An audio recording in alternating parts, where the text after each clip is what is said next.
ಈ movie start ಆಗೋದು ಅಫ್ಘಾನಿಸ್ತಾನ್ ಬಾರ್ಡರಿಂದ. ಅಲ್ಲಿ US ಮಿಲಿಟರಿ ಅವರು ಕೂಡ ಇರ್ತಾರೆ.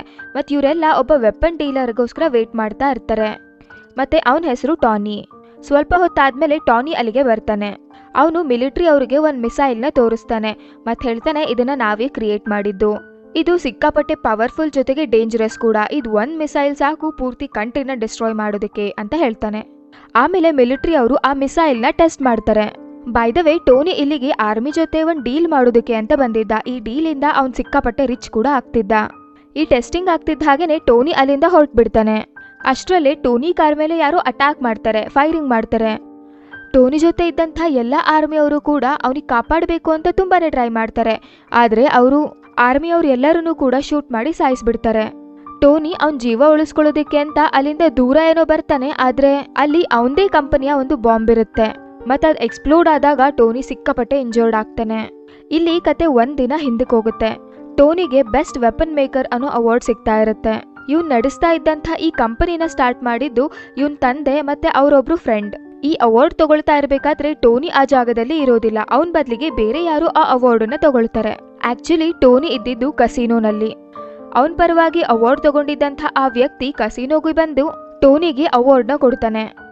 ಅದಕ್ಕೆ ಟೋನಿ ಹೇಳ್ತಾನೆ, ಈ ಅವಾರ್ಡ್ನ ನಾನು ಎಲ್ಲಿಡ್ಲಿ, ನಮ್ಮನೇಲಂತೂ ಜಾಗ ಇಲ್ಲ ಅಂತ ಹೇಳಿ ಆ ಅವಾರ್ಡ್ನ ಅವರಿಗೆ ಕೊಟ್ಟು ಅಲ್ಲಿಂದ ಹೊರಟ್ಬಿಡ್ತಾನೆ. ಆಮೇಲೆ ಅಲ್ಲಿಗೆ ಒಬ್ಳು ರಿಪೋರ್ಟರ್ ಬರ್ತಾಳೆ. ಅವಳು ಟೋನಿ ಕೇಳ್ತಾಳೆ, ನೀವು ಮಾಡ್ತಾ ಇರೋ ಈ ಕೆಲಸದಿಂದ ನೀವು ಖುಷಿಯಾಗಿದ್ದೀರಾ, ಸ್ಯಾಟಿಸ್ಫ್ಯಾಕ್ಷನ್ ಸಿಕ್ಕಿದ್ದನಾ? ಯಾಕೆಂದ್ರೆ ನೀವು ತಯಾರಿಸೋಂಥ ಈ ವೆಪನ್ಸ್ಗಳಿಂದ ಇಡೀ ಕಂಟ್ರಿನ ಡಿಸ್ಟ್ರಾಯ್ ಮಾಡಬಹುದು. ಅದಕ್ಕೆ ಟೋನಿ ಹೇಳ್ತಾನೆ, ಹೌದು, ನನಗೆ ಸಮಾಧಾನ ಇದೆ. ನಾವೇನಾದ್ರೂ ಈ ವೆಪನ್ಸ್ನ ತಯಾರಿಸಿಲ್ಲ ಅಂತ ಅಂದ್ರೆ ನಮ್ಮನ್ನ ಸಾಯಿಸ್ಬಿಡ್ತಾರೆ ಅಂತ ಹೇಳ್ತಾನೆ. ಆಮೇಲೆ ಅವರಿಬ್ರು ಜೊತೆಗೆ ಸ್ವಲ್ಪ ಟೈಮ್ ಸ್ಪೆಂಡ್ ಮಾಡ್ತಾರೆ. ಆಮೇಲೆ ಟೋನಿಗೆ ಹೇಳ್ತಾರೆ, ಅಫ್ಘಾನಿಸ್ತಾನದಲ್ಲಿ ಅವನಿಗೊಂದು ಮೀಟಿಂಗ್ ಇದೆ. ಅದಕ್ಕೆ ಟೋನಿ ತನ್ನ ಪ್ರೈವೇಟ್ ಜೆಟ್ನಲ್ಲಿ ಅಫ್ಘಾನಿಸ್ತಾನ್ಗೆ ಹೋಗ್ತಾನೆ. ಇಲ್ಲಿಗೆ ಈ ಕತೆ ಈಗ ಪ್ರೆಸೆಂಟ್ ಟೈಮ್ಗೆ ಬರುತ್ತೆ. ಅವನು ಪ್ರಜ್ಞೆ ತಪ್ಪಿರ್ತಾನೆ, ಜೊತೆಗೆ ಅವನು ಒಂದು ಬ್ಯಾಟ್ರಿಗೆ ಕನೆಕ್ಟ್ ಆಗಿರ್ತಾನೆ. ಟೋನಿಗೆ ಪ್ರಜ್ಞೆ ಬಂದಾಗ ತಾನು ಬ್ಯಾಟ್ರಿಗೆ ಯಾಕೆ ಕನೆಕ್ಟ್ ಆಗಿದ್ದೀನಿ ಅಂತ ತುಂಬಾನೇ ಶಾಕ್ ಆಗುತ್ತೆ. ಆಗ ಅವನು ಜೊತೆ ಇದ್ದಂಥ ಒಬ್ಬ ವ್ಯಕ್ತಿಗೆ ಕೇಳ್ತಾನೆ, ನನಗೇನಾಯ್ತು? ಅದಕ್ಕೆ ಆ ವ್ಯಕ್ತಿ ಹೇಳ್ತಾನೆ, ಆ ಬಾಂಬ್ ಎಕ್ಸ್ಪ್ಲೋಡ್ ಆದಾಗ ಅದರಿಂದ ತುಂಬಾ ಮೆಟಲ್ ಪೀಸಸ್ಗಳು ನಿನ್ನ ಬಾಡಿನಲ್ಲಿ ಸೇರ್ಕೊಂಡಿದೆ ಮತ್ತು ಅದು ತುಂಬಾ ಚಿಕ್ಕದಾಗಿರೋದ್ರಿಂದ ಅದನ್ನ ನಿನ್ನ ಬಾಡಿಯಿಂದ ಆಚೆ ತೆಗಿಲಿಕ್ಕೆ ಆಗ್ತಾ ಇಲ್ಲ. ಇದಕ್ಕಿರೋಂಥ ಒಂದೇ ಪರಿಹಾರ ಅಂತ ಅಂದ್ರೆ ಆ ಮೆಟಲ್ ಪೀಸಸ್ಗಳು ನಿನ್ನ ಹಾರ್ಟ್ ಹತ್ರ ಹೋಗ್ದಲೇ ಇರೋ ಹಾಗೆ ತಡೆಯುವಂಥದ್ದು.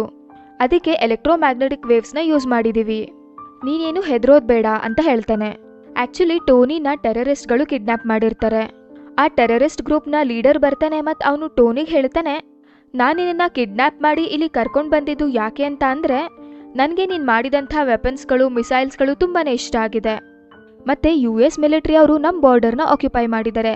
ಹಾಗಾಗಿ ಸೇಮ್ ಮಿಸೈಲ್ಸ್ನ ನೀನು ನನಗೆ ರೆಡಿ ಮಾಡಿಕೊಡು, ಅದರಿಂದ ನಾನು ಅವ್ರ ಮೇಲೆ ಅಟ್ಯಾಕ್ ಮಾಡಿ ಆಮೇಲೆ ನಿನ್ನ ಬಿಟ್ಬಿಡ್ತೀನಿ ಅಂತ ಹೇಳ್ತಾನೆ. ಅದಕ್ಕೆ ಟೋನಿ ಹೇಳ್ತಾನೆ, ಇದು ಸಾಧ್ಯನೇ ಇಲ್ಲ. ಆಗ ಟೋನಿ ಜೊತೆ ಇದ್ದಂಥ ಆ ವ್ಯಕ್ತಿ ಹೇಳ್ತಾನೆ, ಇಲ್ಲ, ಹೀಗೆ ಮಾಡಬೇಡ, ನಿನಗೆ ಇದನ್ನ ಬಿಟ್ಟು ಬೇರೆ ಆಪ್ಷನ್ ಇಲ್ಲ. ನಾವಿರೋಂಥ ಈ ಜಾಗ ಯಾರಿಗೂ ಗೊತ್ತಿಲ್ಲ, ಈವನ್ ಮಿಲಿಟರಿ ಅವ್ರಿಗೂ ಕೂಡ ಗೊತ್ತಿಲ್ಲ. ಆಕ್ಚುಲಿ ಈ ವ್ಯಕ್ತಿ ಕೂಡ ವೆಪನ್ಸ್ನ ಮಾಡ್ತಾ ಇದ್ದ ಮತ್ತು ಇವನನ್ನ ಇದೇ ಟೆರರಿಸ್ಟ್ಗಳು ಕರ್ಕೊಂಡು ಬಂದಿರ್ತಾರೆ. ಈಗ ಇವರಿಬ್ರು ಯೋಚನೆ ಮಾಡ್ತಾರೆ, ಇಲ್ಲಿಂದ ಹೊರಗೆ ಹೋಗೋದು ಹೇಗೆ ಅಂತ. ಅಲ್ಲಿಂದ ಹೊರಗೆ ಹೋಗೋದು ಅಷ್ಟು ಸುಲಭವಾಗಿರೋದಿಲ್ಲ, ಆದರೂ ಕೂಡ ಅವರು ಪ್ರಯತ್ನ ಮಾಡಬೇಕು ಅಂತ ಅನ್ಕೊಳ್ತಾರೆ. ಆ ವ್ಯಕ್ತಿ ಹೇಳ್ತಾನೆ, ನಾನು ನನ್ನ ಫ್ಯಾಮಿಲಿನ ಮೀಟ್ ಮಾಡಬೇಕು. ಅದಕ್ಕೆ ಟೋನಿ ಹೇಳ್ತಾನೆ, ನನ್ನ ಫ್ಯಾಮಿಲಿ ಅಂತ ಯಾರಿಲ್ಲ, ನಂಗಿರೋದು ಒಬ್ಬ ಡ್ರೈವರ್ ಮತ್ತು ಅಸಿಸ್ಟೆಂಟ್ ಮಾತ್ರ. ಆಮೇಲೆ ಅವರಿಬ್ರು ಯೋಚನೆ ಮಾಡಿ ಒಂದು ಬುಲೆಟ್ ಪ್ರೂಫ್ ಸೂಟ್ನ ರೆಡಿ ಮಾಡಬೇಕು ಅಂತ ಅನ್ಕೊಳ್ತಾರೆ. ಇಲ್ಲಿಂದ ನಾವು ಹೊರಗೆ ಹೋದ್ಮೇಲೆ ಅವ್ರು ನಮ್ಮಲ್ಲಿ ಅಟ್ಯಾಕ್ ಮಾಡಿದ್ರೂ ಕೂಡ ನಮಗೇನು ಪ್ರಾಬ್ಲಮ್ ಆಗಬಾರ್ದು, ಜೊತೆಗೆ ತುಂಬ ಈಸಿಯಾಗಿ ನಾವು ಇಲ್ಲಿಂದ ತಪ್ಪಿಸ್ಕೊಳ್ಬಹುದು. ಆ ವ್ಯಕ್ತಿ ಟೋನಿಗೆ ಹೇಳ್ತಾನೆ, ನಿನ್ನ ಬಾಡಿನಲ್ಲಿರುವಂಥ ಎಲೆಕ್ಟ್ರೋಮ್ಯಾಗ್ನೆಟಿಕ್ ವೇವ್ಸ್ನ ಕಂಟ್ರೋಲ್ ಮಾಡೋದಕ್ಕೆ ನಿನ್ನ ಬಾಡಿ ಕನೆಕ್ಟ್ ಆದಂಥ ಆ ಬ್ಯಾಟ್ರಿಯಿಂದ ಮಾತ್ರ ಸಾಧ್ಯ. ನಾವು ಆ ಬ್ಯಾಟ್ರಿನ ಹುಡುಕ್ಬೇಕು, ಅದನ್ನ ಯೂಸ್ ಮಾಡಿಕೊಂಡು ನಾವಿಲ್ಲಿಂದ ತಪ್ಪಿಸ್ಕೊಳ್ಬಹುದು ಅಂತ ಹೇಳ್ತಾನೆ.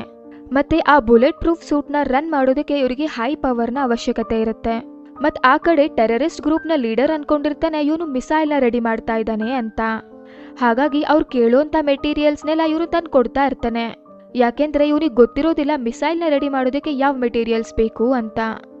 ಆದರೆ ಆ ಸೂಟ್ ರೆಡಿ ಮಾಡ್ತಿದ್ದ ಹಾಗೇನೆ ಆ ಟೆರರಿಸ್ಟ್ ಗ್ರೂಪ್ನ ಲೀಡರ್ಗೆ ಗೊತ್ತಾಗುತ್ತೆ. ಹಾಗಾಗಿ ಅವನು ತುಂಬ ಕೋಪದಲ್ಲಿ ಆ ಸೂಟ್ನ ರೆಡಿ ಮಾಡಕ್ಕೆ ಹೆಲ್ಪ್ ಮಾಡಿದಂಥ ಆ ವ್ಯಕ್ತಿಗೆ ತುಂಬಾನೇ ಇಂಜುರೀಸ್ ಮಾಡಿಬಿಡ್ತಾನೆ. ಟೋನಿ ಆ ಸೂಟ್ನ ಹಾಕೊಳ್ತಾನೆ ಮತ್ತು ಅದನ್ನು ಆಕ್ಟಿವೇಟ್ ಮಾಡ್ತಾನೆ. ಮತ್ತು ಅವನದರಲ್ಲಿ ಎಲೆಕ್ಟ್ರೋಮ್ಯಾಗ್ನೆಟಿಕ್ ಪವರ್ನ ಕೂಡ ತರ್ತಾನೆ. ಅವನು ಅಲ್ಲಿದ್ದಂಥ ಎಲ್ಲ ಜನರನ್ನು ಕೂಡ ಸಾಯಿಸಿ ಆ ಕೇವಿಂದ ಆಚೆ ಬರ್ತಾನೆ. ಆಮೇಲೆ ಅಲ್ಲಿದ್ದಂಥ ಎಲ್ಲ ಮಿಸೈಲ್ಸ್ಗಳನ್ನು ಕೂಡ ಡಿಸ್ಟ್ರಾಯ್ ಮಾಡ್ತಾನೆ. ಆಮೇಲೆ ಅವನ ಸೂಟ್ನಲ್ಲಿದ್ದಂಥ ರಾಕೆಟ್ ಲಾಂಚರ್ನ ಹೆಲ್ಪಿಂದ ಅವನು ಒಂದು ಡೆಸರ್ಟ್ಗೆ ರೀಚ್ ಆಗ್ತಾನೆ. ಅಷ್ಟರಲ್ಲಿ ಅವ್ರ ಟೀಮ್ ಕೂಡ ಅವನನ್ನ ಹುಡುಕೊಳ್ತಾರೆ. ಆಮೇಲೆ ಅವ್ರು ಇರ್ತಾ ಇದ್ದಂಥ ಜಾಗಕ್ಕೆ ವಾಪಸ್ ಕರ್ಕೊಂಡು ಬರ್ತಾರೆ. ಅಲ್ಲಿ ಈ ಕಂಪನಿಯ ಸ್ಟಾರ್ಟ್ ಮಾಡಿದಂಥ ಟೋನಿ ತಂದೆಯ ಫ್ರೆಂಡ್ ಕೂಡ ಇರ್ತಾರೆ. ಟೋನಿ ಹೇಳ್ತಾನೆ, ನಾನು ಒಂದು ಪ್ರೆಸ್ ಮೀಟ್ನ ಮಾಡಬೇಕು ಅಂತಿದ್ದೀನಿ. ಆಮೇಲೆ ಟೋನಿ ಎಲ್ಲ ಪ್ರೆಸ್ನವರ ಮುಂದೆ ಹೇಳ್ತಾನೆ, ನನಗೆ ಅಫ್ಘಾನಿಸ್ತಾನದವರು ಕಿಡ್ನ್ಯಾಪ್ ಮಾಡಿದ್ರು ಮತ್ತು ಅವರು ಸೇಮ್ ಮಿಸೈಲ್ಸ್ನ ರೆಡಿ ಮಾಡಿಕೊಡಿ ಅಂತ ಹೇಳಿದ್ರು. ಮತ್ತು ಅದ್ರ ಜೊತೆಗೇನೆ ಅವರು ಇದರಿಂದ ಯುದ್ಧ ಕೂಡ ಮಾಡಬೇಕು ಅಂತ ಇದ್ರು. ನಾನು ತಯಾರಿಸೋವಂಥ ವೆಪನ್ಸ್ಗಳಿಂದ ಇಷ್ಟೊಂದೆಲ್ಲ ತೊಂದರೆ ಕ್ರಿಯೇಟ್ ಆಗ್ತಾ ಇದೆ. ಹಾಗಾಗಿ ನಾನು ಕಂಪನಿನ ಮುಚ್ಚಬೇಕು ಅಂತ ಅಂದ್ಕೊಂಡಿದ್ದೀನಿ. ಇಫ್ ಇನ್ ಕೇಸ್ ನಾನು ಕಂಪನಿನ ಮುಚ್ಚಿಲ್ಲ ಅಂತ ಅಂದರೂ ಕೂಡ ಈ ಥರ ವೆಪನ್ಸನ್ನ ಮತ್ತೆ ಇನ್ಯಾವತ್ತೂ ಮಾಡೋದಿಲ್ಲ. ಇದನ್ನೆಲ್ಲ ಕೇಳಿ ಅಲ್ಲಿದ್ದಂಥ ಟೋನಿಯ ತಂದೆ ಫ್ರೆಂಡ್ ಹೇಳ್ತಾರೆ, ಇಲ್ಲ ಈ ಥರ ಎಲ್ಲ ಏನೂ ಆಗೋದಿಲ್ಲ. ಟೋನಿ ಇವಾಗ ತಾನೇ ತನ್ನ ಜೀವ ಉಳಿಸ್ಕೊಂಡು ಬಂದಿದ್ದಾನೆ. ಅವನು ಇನ್ನೂ ಕೂಡ ಶಾಕ್ನಲ್ಲೇ ಇದ್ದಾನೆ. ಹಾಗಾಗಿ ಅವನು ಏನೇನೋ ಮಾತಾಡ್ತಾ ಇದ್ದಾನೆ. ಆಮೇಲೆ ಟೋನಿ ಅಲ್ಲಿಂದ ಹೊರಟ್ಬಿಡ್ತಾನೆ. ಅವನ ಹಿಂದೆ ಅವನ ತಂದೆಯ ಫ್ರೆಂಡ್ ಕೂಡ ಬರ್ತಾರೆ. ಮತ್ತು ಅವರು ಟೋನಿ ಕೇಳ್ತಾರೆ, ಏನಾಯಿತು ನಿನಗೆ? ಅಫ್ಘಾನಿಸ್ತಾನದಿಂದ ಹೇಗೆ ತಪ್ಪಿಸ್ಕೊಂಡು ಬಂದೆ? ಮತ್ತು ಅವರೆಲ್ಲ ನಿನಗೆ ಯಾಕೆ ಕಿಡ್ನ್ಯಾಪ್ ಮಾಡಿದ್ರು? ಟೋನಿ ಅವ್ರಿಗೆ ನಡೆದಿದ್ದ ಕತೆ ಎಲ್ಲ ಹೇಳ್ತಾನೆ. ಜೊತೆಗೆ ಅವನು ತಯಾರಿಸಿದಂಥ ಐರನ್ ಸೂಟ್ ಬಗ್ಗೆ ಕೂಡ ಹೇಳ್ತಾನೆ. ಅಲ್ಲಿಂದ ತಪ್ಪಿಸ್ಕೊಂಡಂಥ ರೀತಿ ಬಗ್ಗೆ ಹೇಳ್ತಾ ಟೋನಿ ತನ್ನ ಶರ್ಟ್ನ ಓಪನ್ ಮಾಡಿ ಆ ವ್ಯಕ್ತಿಗೆ ತೋರಿಸ್ತಾನೆ ತನ್ನ ಚೆಸ್ಟ್ ಮೇಲಿದ್ದಂಥ ಆ ಐರನ್ ಸೂಟ್ನ ಒಂದು ಪಾರ್ಟನ್ನು. ಆ ವ್ಯಕ್ತಿ ಅದನ್ನ ನೋಡಿ ಹೇಳ್ತಾನೆ, ಇದಂತೂ ತುಂಬಾನೇ ಚೆನ್ನಾಗಿದೆ. ನಾವು ಇದ್ರ ಮೇಲೆ ಇನ್ನೂ ಚೆನ್ನಾಗಿ ಕೆಲಸ ಮಾಡುವ, ಇದನ್ನ ಇನ್ನೂ ಇಂಪ್ರೂವ್ ಮಾಡಿ ಇಡೀ ಜಗತ್ತಿನ ಮುಂದೆ ತರುವ, ಮತ್ತು ಇದರಿಂದ ನಾವು ಸಿಕ್ಕಾಪಟ್ಟೆ ರಿಚ್ ಕೂಡ ಆಗ್ತೀವಿ ಅಂತ ಹೇಳ್ತಾನೆ. ಆದರೆ ಟೋನಿ ಮಾತ್ರ ಬೇಡ ಅಂತ ಹೇಳಿ ಅಲ್ಲಿಂದ ಹೊರಡ್ತಾನೆ. ಆಮೇಲೆ ತನ್ನ ಸೆಕ್ರೆಟರಿನ ಮೀಟ್ ಮಾಡ್ತಾನೆ. ಮತ್ತು ಅವ್ನು ಹೇಳ್ತಾನೆ, ನನ್ನ ಚೆಸ್ನಲ್ಲಿರೋಂಥ ಈ ಯೂನಿಟ್ನ ಇನ್ನೂ ಅಡ್ವಾನ್ಸ್ಡ್ ವರ್ಷನ್ ಒಂದನ್ನು ನಾನು ತಯಾರಿಸಿದ್ದೀನಿ, ಪ್ಲೀಸ್ ಅದನ್ನು ಇದ್ರ ಜೊತೆಗೆ ಚೇಂಜ್ ಮಾಡು ಅಂತ ಹೇಳ್ತಾನೆ. ಆಗ ಅವಳು ಕೇಳ್ತಾಳೆ, ಇದ್ರ ಕೆಲಸ ಏನು? ಅದಕ್ಕೆ ಟೋನಿ ಹೇಳ್ತಾನೆ, ನನ್ನ ಬಾಡಿನಲ್ಲಿ ಕೆಲವು ಮೆಟಲ್ ಪೀಸಸ್ಗಳಿದೆ ಮತ್ತು ಅದು ನನ್ನ ಹಾರ್ಟ್ ಹತ್ರ ಹೋಗ್ದಲೇ ಇರೋ ಹಾಗೆ ಇದು ತಡೆಯುತ್ತೆ. ಜೊತೆಗೆ ನನ್ನ ಬಾಡಿನಲ್ಲಿ ಇನ್ನೂ ಜಾಸ್ತಿ ಪವರ್ ಮತ್ತು ಎನರ್ಜಿನ ತುಂಬುತ್ತೆ. ಮತ್ತು ಆ ಕಡೆ ಅಫ್ಘಾನಿಸ್ತಾನದ ಆ ಡೆಸರ್ಟ್ನಲ್ಲಿ ಆ ಟೆರರಿಸ್ಟ್ಗಳಿಗೆ ಟೋನಿಯ ಐರನ್ ಸೂಟ್ನ ಕೆಲವು ಪಾರ್ಟ್ಸ್ಗಳು ಸಿಗುತ್ತೆ. ಮತ್ತು ಅದನ್ನೆಲ್ಲ ಜೋಡಿಸಿ ಅವ್ರು ಅದೇನು ಅಂತ ತಿಳ್ಕೊಳ್ತಾರೆ. ಮತ್ತು ಈ ಕಡೆ ಟೋನಿ ಒಂದು ಹೊಸ ಸೂಟ್ನ ಡಿಸೈನ್ ಮಾಡೋದ್ರಲ್ಲಿ ಬ್ಯುಸಿ ಆಗಿರ್ತಾನೆ. ಮತ್ತು ಅವನದ್ರಲ್ಲಿ ಇನ್ನೂ ಚೆನ್ನಾಗಿರೋಂಥ ರಾಕೆಟ್ ಲಾಂಚರ್ಸ್ಗಳನ್ನು ಸೆಟ್ ಮಾಡ್ತಾನೆ. ಮತ್ತು ಅದು ಅವನಿಗೆ ಹಾರಾಡೋದಕ್ಕೆ ಹೆಲ್ಪ್ ಮಾಡ್ತಾ ಇರುತ್ತೆ. ಅವನು ತನ್ನ ಸೂಟ್ನ ಚೆಕ್ ಮಾಡ್ತಾ ಕಮಾಂಡ್ ಮಾಡ್ತಾನೆ, ನಾನು ಇನ್ನೂ ಮೇಲ್ ಹಾರಬೇಕು. ಆದರೆ ಅವ್ನು ತುಂಬ ಮೇಲ್ ಹೋಗ್ತಾ ಇದ್ದ ಹಾಗೇನೆ ಅವ್ನ ಸೂಟ್ ಫ್ರೀಸ್ ಆಗೋದಕ್ಕೆ ಸ್ಟಾರ್ಟ್ ಆಗುತ್ತೆ. ಇದರಿಂದ ಅವ್ನ ಸಿಸ್ಟಮ್ನಲ್ಲೇನೋ ಎರರ್ ಆಗಿ ಅವ್ನ ಕೆಳಗಡೆ ಬೀಳ್ತಾ ಇರ್ತಾನೆ. ಆದರೆ ಅವ್ನ ಕೆಳಗಡೆ ಬರ್ತಾ ಇರಬೇಕಾದ್ರೆ ಅವ್ನ ಸೂಟ್ನಲ್ಲಿದ್ದಂಥ ಐಸ್ ಎಲ್ಲ ಮೆಲ್ಟ್ ಆಗ್ತಿರುತ್ತೆ. ಹಾಗಾಗಿ ಅವ್ನು ತನ್ನ ಸಿಸ್ಟಮ್ಗೆ ಮತ್ತೆ ಕಮಾಂಡ್ ಮಾಡ್ತಾನೆ. ಆಮೇಲೆ ಅವ್ನು ಮತ್ತೆ ಹಾರ್ತಾ ಇರ್ತಾನೆ. ತನ್ನ ಮನೆಗೆ ವಾಪಸ್ ಬಂದು ತನ್ನ ಸೂಟ್ನಲ್ಲಿ ಕೆಲವು ಚೇಂಜಸ್ಗಳನ್ನ ಮಾಡ್ತಾನೆ. ಇದರಿಂದ ಅವ್ನು ಎಷ್ಟೇ ಹೈಟ್ ಹೋದ್ರೂ ಕೂಡ ಅವ್ನ ಸೂಟ್ ಫ್ರೀಸ್ ಆಗ್ತಾ ಇರಲಿಲ್ಲ. ಮತ್ತೆ ಅವ್ನ ಸೆಕ್ರೆಟರಿ ಅವ್ನ ಚೆಸ್ಟ್ ಮೇಲೆ ಇದ್ದಂಥ ಆ ಹಳೆ ಯೂನಿಟ್ನ ಮೇಲೆ ಏನೋ ಬರೆದು ಟೇಬಲ್ ಮೇಲೆ ಇಟ್ಟಿರ್ತಾಳೆ. ಅದನ್ನ ನೋಡಿ ಟೋನಿ ಸಿಕ್ಕಾಪಟ್ಟೆ ಎಕ್ಸೈಟ್ ಆಗ್ತಾನೆ. ಆಮೇಲೆ ಸಂಜೆ ಟೋನಿ ಒಂದು ಪಾರ್ಟಿನ ಅಟೆಂಡ್ ಮಾಡ್ತಾನೆ. ಅಲ್ಲಿ ಅವ್ನ ಸೆಕ್ರೆಟರಿ ಕೂಡ ಇರ್ತಾಳೆ. ಆಮೇಲೆ ಅವರಿಬ್ರು ಡ್ಯಾನ್ಸ್ ಮಾಡ್ತಾರೆ. ಜೊತೆಗೆ ಇಬ್ರು ಟೈಮ್ ಕೂಡ ಸ್ಪೆಂಡ್ ಮಾಡ್ತಾರೆ. ಅಷ್ಟರಲ್ಲಿ ಅವನಿಗೆ ಕೆಲವು ಕ್ವಶನ್ಸ್ ಕೇಳಿದಂಥ ಆ ರಿಪೋರ್ಟರ್ ಅಲ್ಲಿಗೆ ಬರ್ತಾಳೆ. ಮತ್ತು ಅವಳು ಹೇಳ್ತಾಳೆ, ನೀನು ಅಫ್ಘಾನಿಸ್ತಾನದಲ್ಲಿ ತೋರಿಸಿದಂಥ ಆ ಮಿಸೈಲ್ಸ್ಗಳ ಥರಾನೇ ಅಫ್ಘಾನಿಸ್ತಾನದವರು ಖುದ್ದಾಗಿ ಈಗ ಮಿಸೈಲ್ಸ್ಗಳನ್ನ ರೆಡಿ ಮಾಡ್ತಾ ಇದ್ದಾರೆ. ಇದೆಲ್ಲ ನಿನ್ನ ಪರ್ಮಿಷನಿಂದ ಆಗ್ತಾ ಇಲ್ಲ ಅನ್ಸುತ್ತೆ, ಅಥವಾ ಇದೆಲ್ಲ ನೀನೇ ಮಾಡ್ಲಿಕ್ಕೆ ಹೇಳಿರಬಹುದು. ಟೋನಿ ಇದನ್ನೆಲ್ಲ ಕೇಳಿದಾಗ ಸಿಕ್ಕಾಪಟ್ಟೆ ಕೋಪ ಬರುತ್ತೆ. ಅವನಿಗನ್ಸುತ್ತೆ ಇದನ್ನೆಲ್ಲ ಮಾಡ್ತಾ ಇರೋದು ಅವ್ರ ತಂದೆಯ ಫ್ರೆಂಡ್ ಇರಬಹುದು. ಅವನು ಸೀದಾ ಹೋಗಿ ಅವ್ರ ಹತ್ರ ಕೇಳ್ತಾನೆ, ಈ ಮಿಸೈಲ್ಸ್ಗಳನ್ನೆಲ್ಲ ನೀವೇನಾ ಕಳಿಸಿರೋದು ಅಂತ. ಅದಕ್ಕೆ ಆ ವ್ಯಕ್ತಿ ಹೇಳ್ತಾನೆ, ಹೌದು, ನನಗೆ ಹೀಗೆ ಮಾಡಲೇಬೇಕಾಯ್ತು. ಆ ಮಿಸೈಲ್ಸ್ಗಳ ಹೆಲ್ಪಿಂದ ಟೆರರಿಸ್ಟ್ಗಳು ಎಷ್ಟು ಜನನ ಸಾಯಿಸಿದ್ದಾರೆ ಅಂತ ಗೊತ್ತಿದ್ರೂ ಕೂಡ ನೀನು ಅವರಿಗೆ ಹೆಲ್ಪ್ ಮಾಡಿದ್ದು ತಪ್ಪು, ಮತ್ತು ನಮ್ಮ ಕಂಪನಿಯ ಉದ್ದೇಶ ಕೂಡ ಇದಲ್ಲ ಅಂತ ಹೇಳ್ತಾನೆ. ಆದರೆ ಆ ವ್ಯಕ್ತಿ ಮಾತ್ರ ಟೋನಿಯ ಒಂದು ಮಾತನ್ನು ಕೂಡ ಕೇಳೋದಿಲ್ಲ. ಆಮೇಲೆ ಟೋನಿ ವಾಪಸ್ ಮನೆಗೆ ಬರ್ತಾನೆ. ಅವನೇ ತಾನೇ ಖುದ್ದಾಗಿ ಏನಾದರೂ ಮಾಡಬೇಕು ಅಂತ ಅಂದ್ಕೊಳ್ತಾನೆ.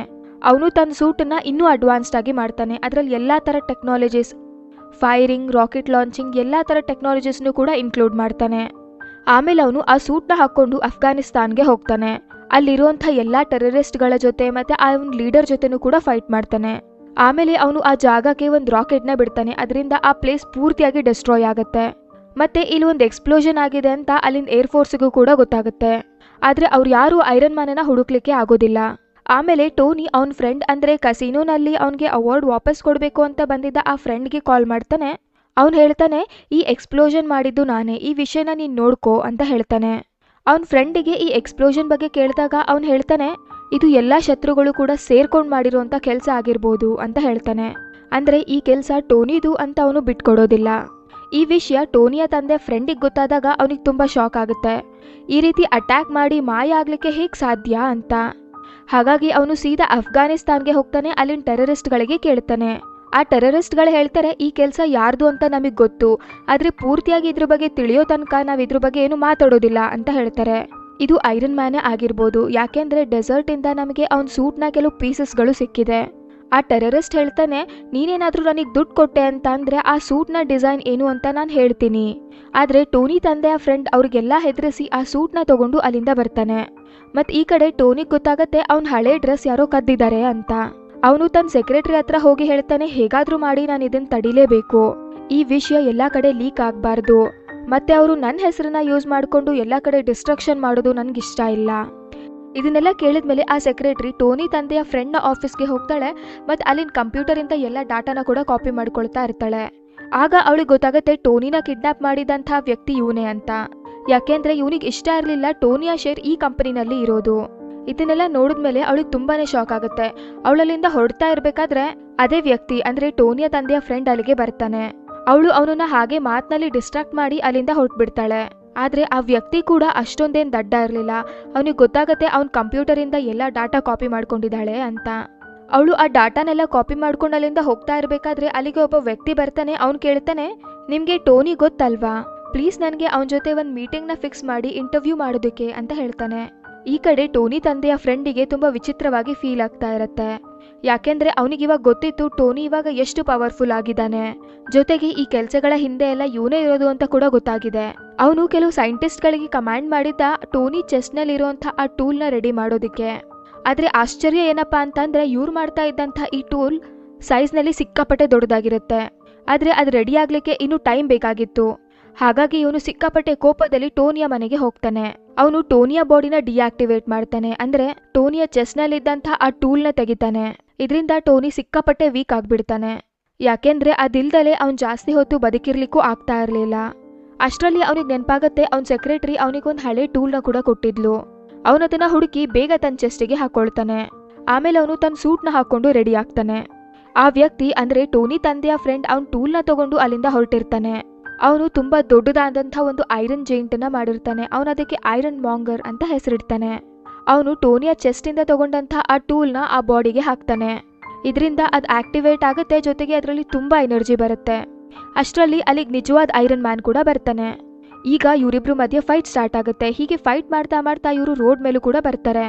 ಆಗ ಟೋನಿಗೆ ಗೊತ್ತಾಗುತ್ತೆ ಈ ಸೂಟ್ ಇನ್ನೂ ಪೂರ್ತಿಯಾಗಿ ರೆಡಿ ಆಗಿಲ್ಲ. ಇದು ತುಂಬಾ ಹೈಟ್ ಹೋಗ್ತಿದ್ದ ಹಾಗೇನೆ ಫ್ರೀಸ್ ಆಗ್ಲಿಕ್ಕೆ ಸ್ಟಾರ್ಟ್ ಆಗುತ್ತೆ. ಹಾಗಾಗಿ ಟೋನಿ ಸೀದಾ ಮೇಲಕ್ಕೆ ಹಾರ್ಲಿಕ್ಕೆ ಸ್ಟಾರ್ಟ್ ಮಾಡ್ತಾನೆ. ಮತ್ ಐರನ್ ಮಾಂಗರ್ ಕೂಡ ಅವನ್ನ ಫಾಲೋ ಮಾಡ್ಕೊಂಡು ಮೇಲಕ್ಕೆ ಹಾರುತ್ತೆ. ಒಂದ್ ಹೈಟ್ ರೀಚ್ ಆಗ್ತಿದ್ದ ಹಾಗೇನೆ ಆ ಸೂಟ್ ಫ್ರೀಸ್ ಆಗ್ಲಿಕ್ಕೆ ಸ್ಟಾರ್ಟ್ ಆಗುತ್ತೆ. ಆಮೇಲೆ ಅದು ಡಲ್ ಆಗಿ ಕೆಳಗಡೆ ಬೀಳುತ್ತೆ.